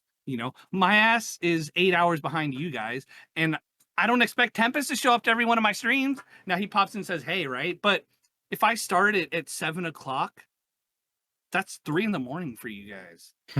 Do I expect you to wake up at 3 a.m. to see this mug? No. Hell no. Yes. Please don't. You should do. All right, now I'm now sorry. I'm expecting I'm not sorry. Tempusbe. Now I'm expecting Bendy. Bendy, if you are not there tonight, I'm sending you. Well, I don't sleep, so it could be. There's no more could I be did though. just follow There's you, no more. so. There you go. But like, just don't focus on who's not there. Focus on who is there and have fun with them. A lot of people say turn off the viewer count. I will just be the honest motherfucker. I turn it on at times. Sometimes I have it on, sometimes I don't. So when I turn it off is when I just don't want to be frustrated. But it is nice to see who's there. I like to have my viewer list up. I don't call out lurkers, but I like to see like who's hanging out. Because I do notice, there's a lot of Twitch politicking that goes on. That's really sad. I really hate that so many people get frustrated, because I think a lot of people, and I've just been coming to this realization myself recently, that like, I need to just fucking have fun and remember, like I said, remember who's there as opposed to who's not there. If somebody's not there, take it as maybe they had life, dude. Maybe they have another friend they want to visit. There's 7 million streamers, and there's a good chance that every person who's a viewer has at least like 10 people on at a time. And you want to visit everybody, and you want to celebrate everybody, and you want to have fun with everybody. So just focus on who can be there and just enjoy the fact that even one person wants to enjoy you, because even people who have 1 or 2 viewers, that might be the viewer's whole fucking Twitch experience. They might really just appreciate that person. And so to be in a stream, as I have, where the person gets frustrated because maybe I'm the only person talking, why am I not good enough? Like, why is that not enough to just have that person there appreciating and being happy that you're there? 90% of Twitch streamers have an average of 1 to 3 viewers. I think it's actually even higher than that. I think it's like 96% or something. That's 1 to 3 viewers. So be happy. If you have 4, you're doing more than millions and millions of people. There's a lot of people that wish they had it. So anytime that I like look at a number and I'm like, fuck man, why can't my number be higher? I'm like, do you know how many people wish they had what I have? And I just have to tell myself, like, I'm fucking lucky that anybody wants to show up and see what I'm doing, because what the fuck, man? I don't know. That's all I can say about that. The other things that I wanted to say is, don't look at raids as a way to grow. I see a lot of a lot of new streamers that want to raid up. And I had a couple friends recently say to me, like, man, Jesse, like, they call me a big streamer, and I don't feel like I'm like, dude, I'm just a fucking person playing games. I'm not a big streamer, because I'm not. I don't think I am. I don't view myself one, but like they flat out said, like, Jesse's a big streamer, but he still shows up for us small guys. I'm like, I don't see myself like that at all. But I do tend to raid down. I raid to friends that are playing. And I don't think people should look at raids as a way for them to grow, but rather a way for them to support. And I've seen people have DM'd me saying, oh, well, that raid was a waste. You know, I went in, didn't get a single follow. And it's like, you shouldn't be raiding to get follows. You should be raiding to give follows, you know, and just don't do that. Don't ever worry about if you raid something. If you're raiding to gain, then you're kind of just leeching off of somebody else, you know. Don't raid to gain from anybody. Only raid to people that you want to support. Now, do I raid out sometimes to new people? I've raided out to, you know, my favorite thing is I raided a girl on her birthday who was 12 follows away from affiliate, and we gave her those 12 follows, and she came and she was like, thank you so much. That was her birthday, man. And it wasn't for me. I wasn't doing it, you know, to get anything from it. And I think more people need to realize that raids are not your way to grow. You need to build an organic community. You need to just enjoy yourself, enjoy the people that are there. And as you enjoy the people that are in your stream, other people will trickle in and see you enjoying your time with them and want to be a part of that enjoyment. And that's how I think people should focus on growing, rather than trying to build your community off of somebody else's community. Build your own community.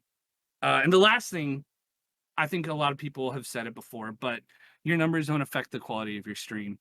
There's better streamers that have 2 viewers than some people that have 200 viewers. I've gone into streams that have a lot of people, and it's just nothing.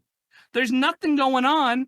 But then I go into friends that are just getting started, and they're a blast, dude. I have so much fun talking to them, and they're just passionate and enjoying it. So, like, for a new streamer, I've seen people who they had big spikes, you know, because they just started streaming. People want to be there for when they hit affiliate, give them all the hype, and then 2 weeks later they go from being a 20 viewer average down to a 3 viewer average, and they're fucking demoralized. And people need to just remember that the number of viewers you have does not affect the quality of your stream. Just have fun with your stream regardless of how many viewers you have. Don't, you know, and that's not to say it's not fair, because I myself am guilty of, if a big raid comes through, if somebody's like, here's 50 viewers, I'm like, holy shit. And I wake up, I try to be up and more, but, you know, don't like change your personality based on what you have. Just enjoy what you have, because it can always all go away. That's all I got for new streamers. Make sure that your shit sounds good. You know, the things people always say: get a good mic, get a mediocre camera. I say buy budget. I've talked about it a lot of times. Don't like I said, don't put a bunch of money in. My first streams were literally, I went to Walmart and I bought 2 green picnic table fucking cloths, and I put them on the wall, and that was my green screen. And that shit worked. It worked. Now I've bought more, you know, in the years since, you know, reinvesting in the stream from what I get from Twitch.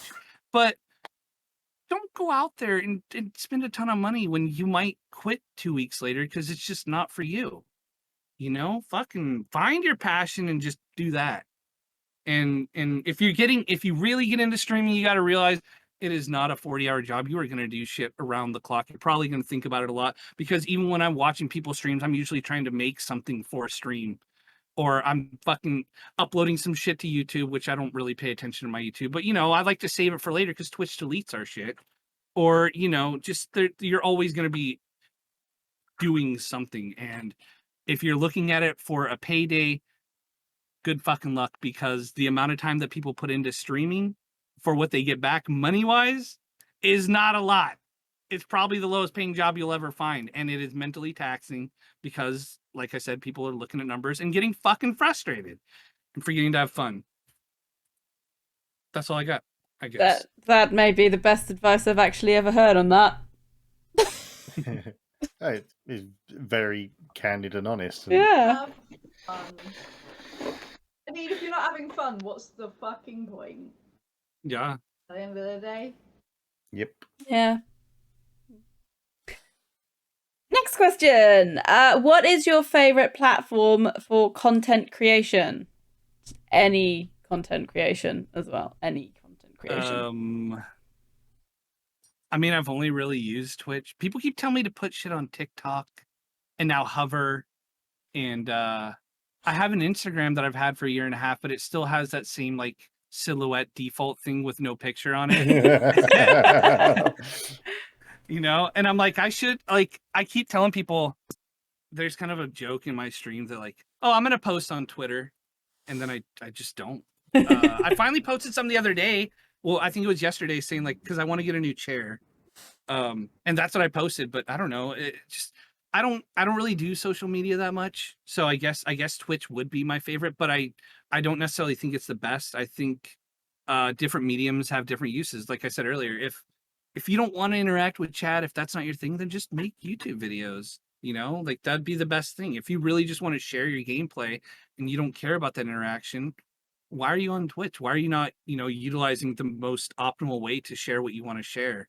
I think TikTok has done great for gamers. Everybody's told me, and shown me like they made clips. Like, why don't you get on that and share your clips? I'm like, you know how many skill sets a streamer has to have to do anything? You're like learning to fucking edit videos. You're learning to add things in on OBS and do transitions. You're like, there's so many things you learn. It's like, yeah. And then I can stream all these days and also go and learn to do yet another program. Man, there's only so many hours in a day, and I'm trying to sleep and not only be at the computer, and maybe be a little bit healthy. And now you want me to go and put my clips elsewhere? Like, someday I'll get to it, maybe. But I don't know. I'm just trying to play video games, have jokes. I get recorded when I drink, sing really dumb stuff, very vile stuff. And that's been made into a sound clip on somebody else's channel. And they said, is that okay, Jesse? I'm like, listen, if I said it, I mean, I'm used to like this real world. If something happens, it happened. I might delete the evidence, but you already have it. So just use it. Just use it. But I'm not leaving it up for everybody else to go digging back because, if we were at a bar and I said like, hey, fuck you, Temp, right? You'll remember it, right? But there's not going to, well, there might be a video camera. I don't know. I just, You never know who's watching these days. Grainy CCTV. That's true. That's Yeah. it. Yeah, everything ends up, yeah. So I don't know. I just tell people like whatever happens, happens. I don't know what's gonna happen. I'm not really like an angry drinker, it's just goofy shit that I say, but save those moments, I guess. I don't know. That's all I can add to it. I don't know. No, that's fair enough. If you don't use like any social media, then Right. it's it's just very standard answer. Some people don't use it, so you can't expect everyone to have everything. I mean, I look at Twitter, but I don't know. I don't ever think like I should post this. Like I don't know.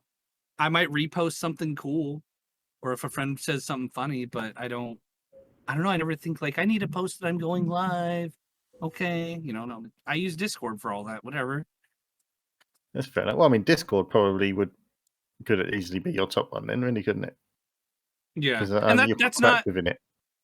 Yeah, and that's not bad on anybody that uses any of that stuff. I think it's great. I don't know, man. Maybe it's overwhelming to me. I think it's great that people have the motivation to make clips and post them on these various things. I wish that I did it. I just haven't. That's fair enough. That's fair enough. All right. Here's a good one for you. Stupidest death you've ever had in a game. I jumped off Olympus. I'm assuming that's Odyssey. Yeah. No. That's Apex. Oh, Apex. Oh, you jumped off Olympus. There's a clip of it, and I swear that clip gets like whenever people do the shout out and that pops up. I swear that clip plays more than any other clip, and I don't. And I literally like I thought I heard somebody. I jump off, or well, I'm chasing them. I jump, and as soon as I go over the little barrier that they have, I facepalm immediately, and I'm just like, oh god, dude, I really just jumped off of Olympus. And classic. Yeah, that was it was a painful death. They're even worse. I have a lot of me facepalming because there's just too many deaths that happened. That's the one that stuck out to me. I die like dying in Evil Within. There's a lot of times I die out of greed, and I feel really stupid dying for that. But I think that's probably got to take it. It was me never looking at my map in Apex. You know, I look at chat, but I never bother to like, you know, the map is in your upper right. My chat's on my right. I never bother to like glance over to that map. I just from the game to chat, and I jumped off the edge. Yeah, I did it again recently. I was jumping backwards fighting somebody, and I just backed off the edge. And the fuck, man. That's all I think it can be easily done sometimes Yeah, on most yeah. maps, though. Can't it? Yeah. If you, I mean, it's a rite of passage with Apex. If you haven't jumped off Olympus by accident, you haven't Right. played Apex. I did the first days that Olympus came out, I did fly off of it with everybody. Yeah. Yep, that happened. You know, whatever, dude. I never said I was an Apex god. I was just there to hopefully get a kill. You know, and I played the other day, and it is not the same. I was getting put against Masters players, and I was like, I play this every like 3 months. Why am I against these good players to kill me in a couple of shots? I'm just trying to play a little bit. Just want to run around, man. Mm-hmm. There's me trying to punch people because it's funny, and they're just shooting me. How dare they? Right? Bring a gun to my fist fight. Fists only mode. Mm-hmm. Give me it. Yeah, that's cool. So you're at a board you're a board meeting. We're sitting in front of you at a table. We are the Unnamed Gaming Productions team. You are a creative director. Pitch us a game that you would like to make. Okay, I've actually talked about this a lot, but I don't put all my ideas out there because I've had ideas that show up in other games already. I have a long 7-page list of features already. Tempest knows this; he's read it. Yeah. I don't want to give them all away, all right? But as we talked about, I'm a big fan of Phasmophobia. I've written down a lot of things that I would change, so many that it would not really be the same game. It would be the same type of game, but I would definitely create a ghost hunting game that makes a lot more sense, that is more of a, dare I say, adventure, where instead of being the SWAT team that goes in and looks for the ghost room and drops all your crap in the room and makes a mess, you'd actually spend time understanding this ghost, maybe like more of a murder mystery type, where you're trying to understand the ghost and learn about the cause of death, things that happen, and that would actually be your way of exercising the ghost. So you're actually kind of getting to know it, looking at different information that's in the area, and then using that along with understanding the ghost type to exercise it from the grounds. What else? And then also have different things based in like actual cultures and how they viewed ghosts, because you know, like the Japanese interpretation of ghosts is far different from like Western civilization. So I thought it'd be really cool if it kind of like based on factual recounting of what is believed about ghosts, rather than, you know, we made this ghost because it was kind of like, and to their credit, Phasmophobia does use a lot of the names and things like that, but like, for example, your age just means ghost, right? So it's an archetype of a ghost with subtypes. And I thought it would just be interesting to have a more, I think that Phasmophobia, and this is one thing that I used to describe stuff a lot, it's the ramen. Ramen is great, but ramen is a base of a meal. You get your ramen, and then you need to get your meat, your veg, you know, and you need to add, you know, flavor to it. And so for me, Phasmophobia is like the ramen of a great game. It's fun. It's fun. It's enjoyable. You know, you can have ramen by itself, but when you add other stuff, it just gets even better. And so if I were to make a game, it would be what I would say is the ghost hunting game that we all want. A lot of these games are coming out being so similar. I enjoyed Ghost Exile. I enjoyed Obsidio, Forewarned. I enjoy all these games, but they're all like Phasmophobia with one tweak to the style. You know, it's like Well, you've got your chicken ramen, you got your beef ramen, you got shrimp ramen. That's what these all are. I would make a game that kind of gives more. I don't want to spend 10 minutes. I want to give a whole experience that's an hour or an hour and a half, where you're actually spending time here, maybe like connecting to what's going on and have actual interesting puzzles rather than just, I've got an EMF over here. Okay, well, there's some fingerprints on the door. Cool. So what does the EMF actually mean? Or the ghost responds. There's like one of the things I talked about was an aggressive ghost versus a passive ghost. Well, when you ask, what do you want? An aggressive ghost would say, I want to hurt you. A passive ghost would say, I'm just playful, something like that. So the spirit box doesn't need to just be a one-dimensional, really boring thing. It could be something you can actually communicate with. And then the fact that there's no, I'm actually giving away a lot here. So, I also think celebrity ghosts would be a lot of fun. Like, why don't we have anything in Phasmophobia where you can go to a mirror and say, Candyman, Candyman, Candyman, and the motherfucker appears? Or Bloody Mary appears, Bloody Mary, Why don't we have any fun celebrity ghosts? And the biggest thing that I see as an issue is locations, man. They're going to replace Asylum with a smaller Asylum. Why not keep both? Give us a lot of maps. Give us a lot of really cool places. Why is there no church so that we could summon fucking Valak from the Nun? Why don't we get any of these really cool things? And then I think Ghost Exile is on the right path. Ghost Exile is a game that I have videos before that game came out of stuff that I talked about that's in their game. Maybe coincidence. I don't know. But I think stream.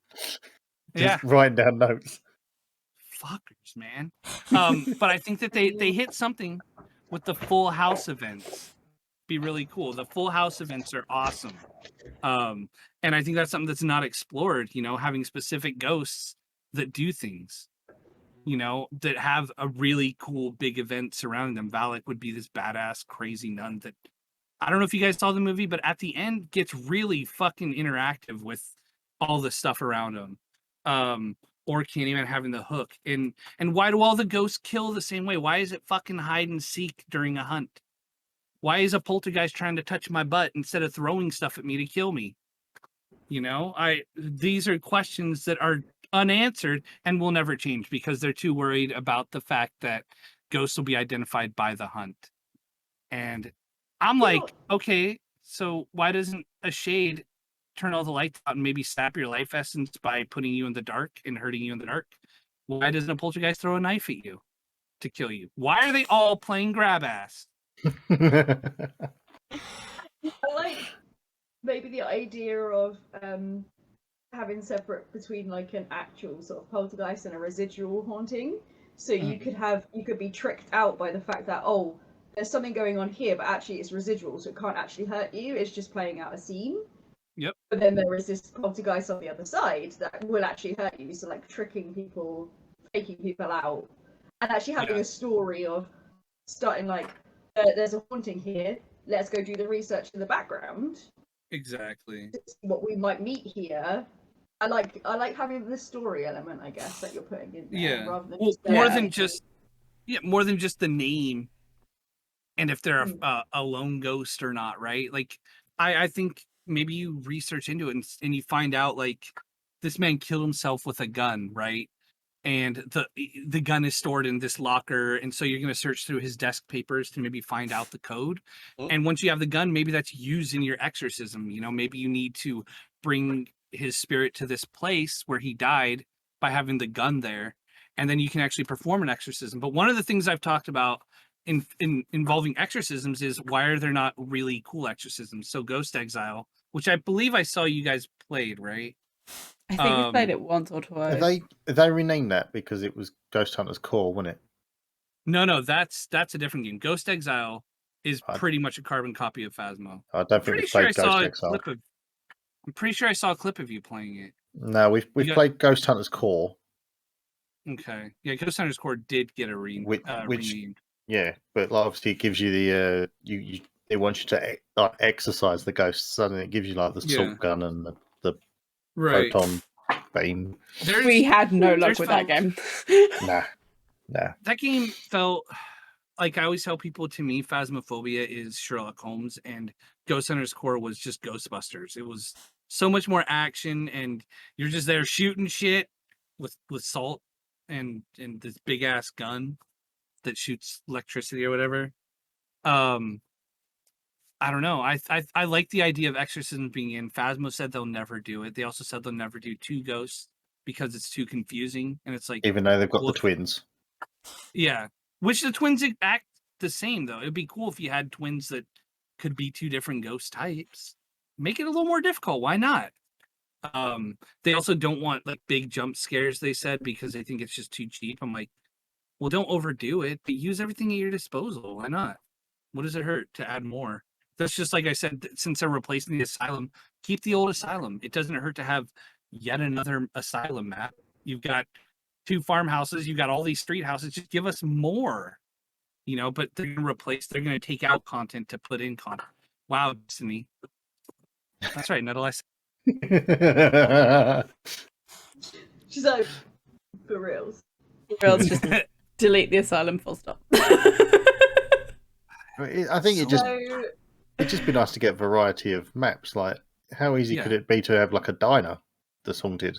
So you go in and look around, A diner, a church, a castle, a good cemetery. Prison. A lighthouse.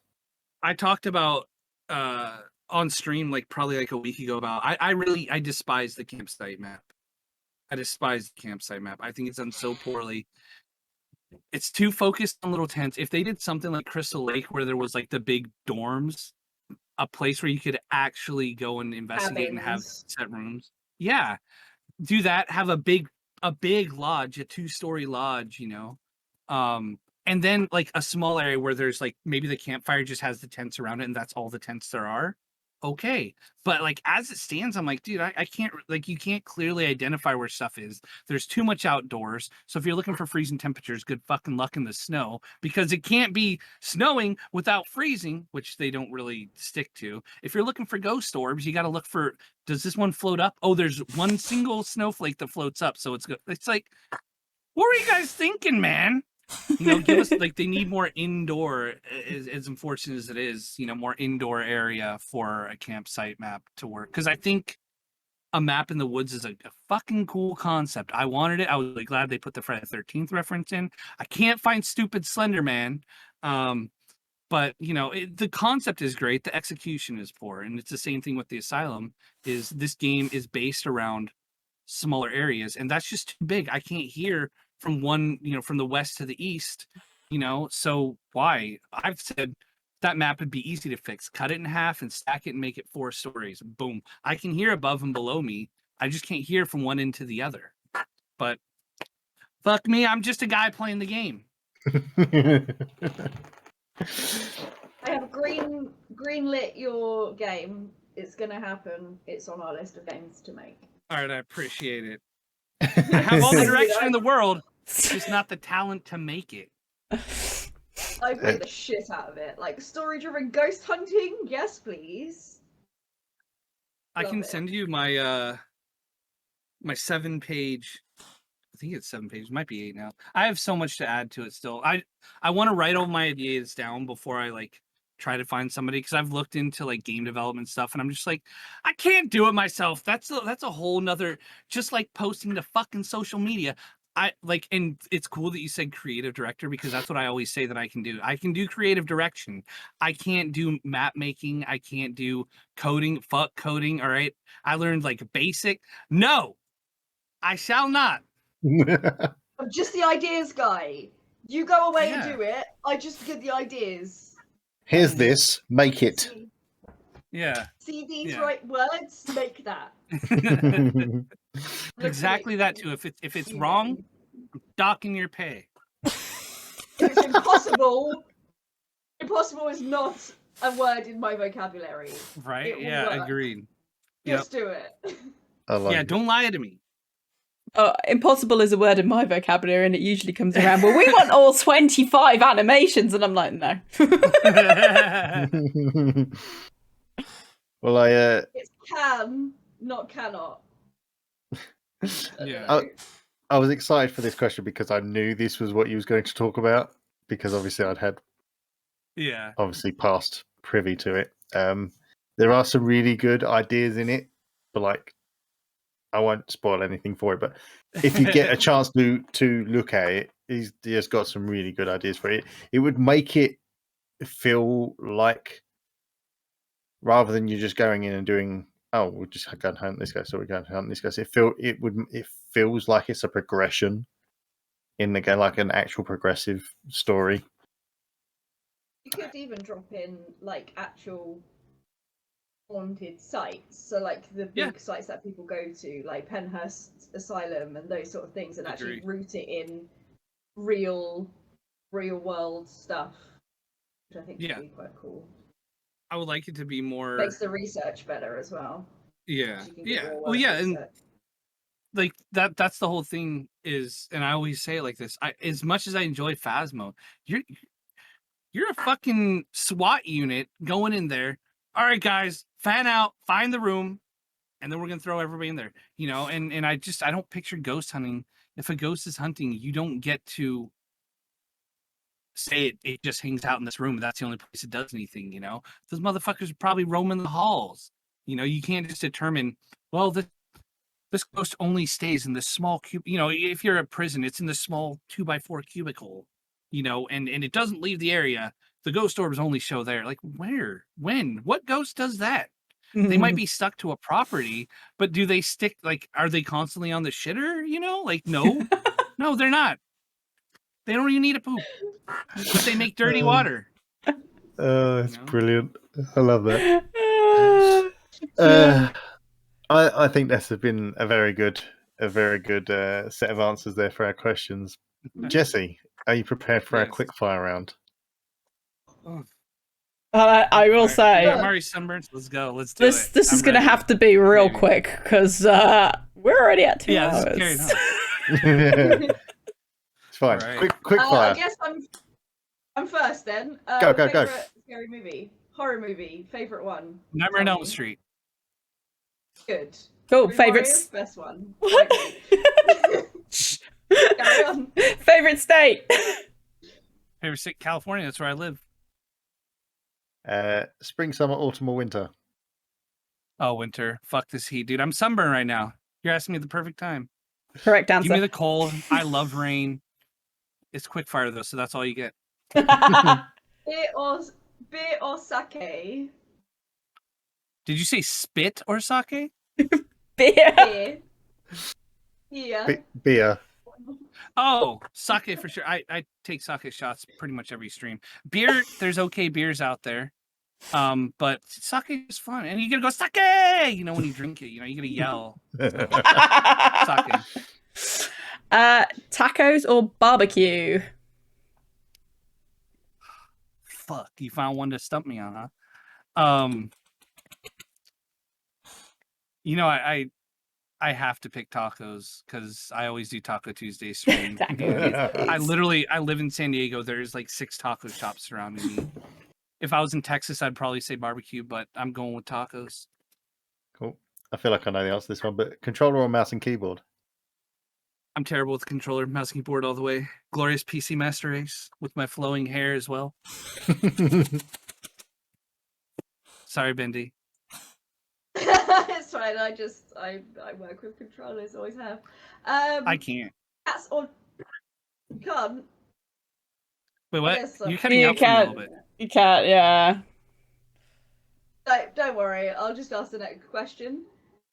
Dogs or cats, or why is it actually ferrets? Oh, because ferrets are less common. Yeah. But I have a dog named Milo. Cats are cool, but just as somebody else's. Somebody else's cat. Yeah. Favorite TV show? I mean, I used to watch Ninja Turtles a lot when I was little. Raphael's the best turtle. Get wrecked.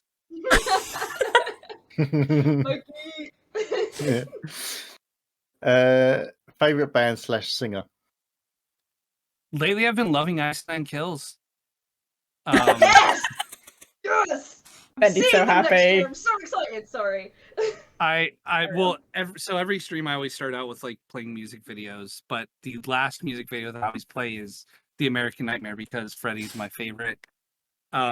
So lately I've been loving them. My favorite band of all time would probably be Pennywise. In high school, I was the Pennywise guy. I grew up a punk, but I love any aggressive music. But Ice Nine Kills, I was watching like a documentary about them recently and how like they've changed a lot. But I mean, come on, dude, it's like literally horror inspired. Somebody was like, "How have you never heard of this band?" And all you do is talk about horror. And I was like, "Let me go watch their videos." And there's your quick fire answer. The new album's really good. I would suggest listening to it. It's very good. Which one? Big fan. The new album, Welcome to Horrorwood. Oh, So okay. it's really Did they do fun. videos for it too? I think there's videos for assault and batteries, which I can imagine you know what that's for, and what is it called? I can't remember what the actual name on it is, but it's based on American Psycho rather than Psycho. But they do have a song that's based on Psycho now as well. I don't know why I never foresaw the fact that Jessie would coming on would mean that Bendy that is it, we've lost her. The two horror lovers. I love Kills. And we got tickets literally last week to see them, so I'm like, I've been on the Iceland Kills kick at the moment, so just all the time, just so good, so good. There you go. Perfect. Bendy, it's you. Pet peeve. Oh man. Too many people.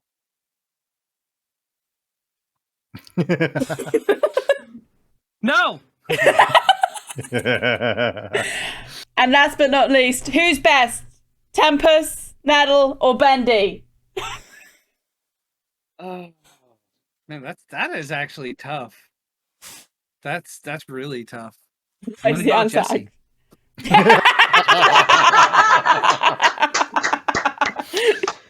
Well played. Well played. The only correct answer. Played. Well, I told you guys I don't really do the extremes of favorites and not favorites, so It's a trick question. There can't be a favourite because we're all idiots. Yep. There you go. Perfect. I love it. Perfect. Well, that brings an end to this long episode. It's really long. I think this is going to be our longest episode, but it's been good. I was looking at your guys' videos and looking at the length. I was like, okay, we'll get like an hour. Maybe an hour. No, it's fine. We've actually been creeping towards 2 hours over like the last few weeks. So who would have thought that, a 2-hour one? If the last one, it was just me and you, Tempus. We talked for 2 hours. It was almost. I think last week was like an hour and 45, wasn't it? So Damn. We've been getting longer and longer. It started off at like an hour and 15 or something. I'd like to say we're getting more professional, but that's just bullshit. So that is professionalism tangents, baby. is in the bin. So no professional. Don't come here if you want a professional podcast, but do come here if you want shit trash talk can. and not trash cannot. Fuck, you know, I think that's it. I think that's the end. That's the end of that chapter. Jesse, thank you very much for coming on. We appreciate you being here and talking to us. This is my first podcast ever. Yes. Did you have fun? Yeah, I was really excited. I was telling everybody, like, I'm going to do it. And they're like, is it going to be streamed? I was like, I think they just put it on YouTube. Make sure you give me a link or else. And I was like, oh, God, sorry. Yeah. Sorry. Calm down. It's fine. We'll get the link for you. And as usual, this episode will be out at 12 p.m. on Saturday, UK time. Perfect. So, whatever that is 8 for you. Eastern. 4 a.m. 4 a.m. I'm West. West. 4 a.m. my time. There we go. All of our social links will be below, including Jesse's. We will add your Twitch to the links below. Please go and check him out. Brilliant streamer. I love going in and just chatting shit with him. And one by one, if we go around in the circle, just tell us where we can find you. Jesse, where can we find you? On Twitch at HandsomeJesse. There you go. One. No I. No fucking I. Okay. There's no I in my name. JESSE. I don't know why people do it to me. They do. Perfect. Thank you very much. Bendy? Bendy Ben's costuming on pretty much everything, so come and find me there. Nettle. Nettlecreates on all reputable social media sites and a couple of unreputable ones. And I am at Tempusbe on literally everything on the internet. If you He's do literally want to got tweet a us, stamp and just stamped Tempusbe on the internet. I literally was like, I am not doing variations. You get what you're given. But you can find the podcast on Twitter at T_U_G_P. I fucked it. That's it. Have to That's it. re-record everything all We over have to again start now. the whole podcast again. But yeah, all links below. If you want to come join our Discord, we do talk Bollocks. shit about games all the time. We have started to do watch long parties for like the Xbox showcase, which was recent. So we're going to try and do some of those if you like to come and just watch and see what's coming out and discuss as things happen. But yes, that has been us. We hope you enjoyed this long discussion episode. It's been fun having Jesse on. Hope you go and check him out. Go and check out these two wonderful people too. This one. Well, Jesse, yeah, he's below you. And we will see you next week. Thank you and goodbye. Bye.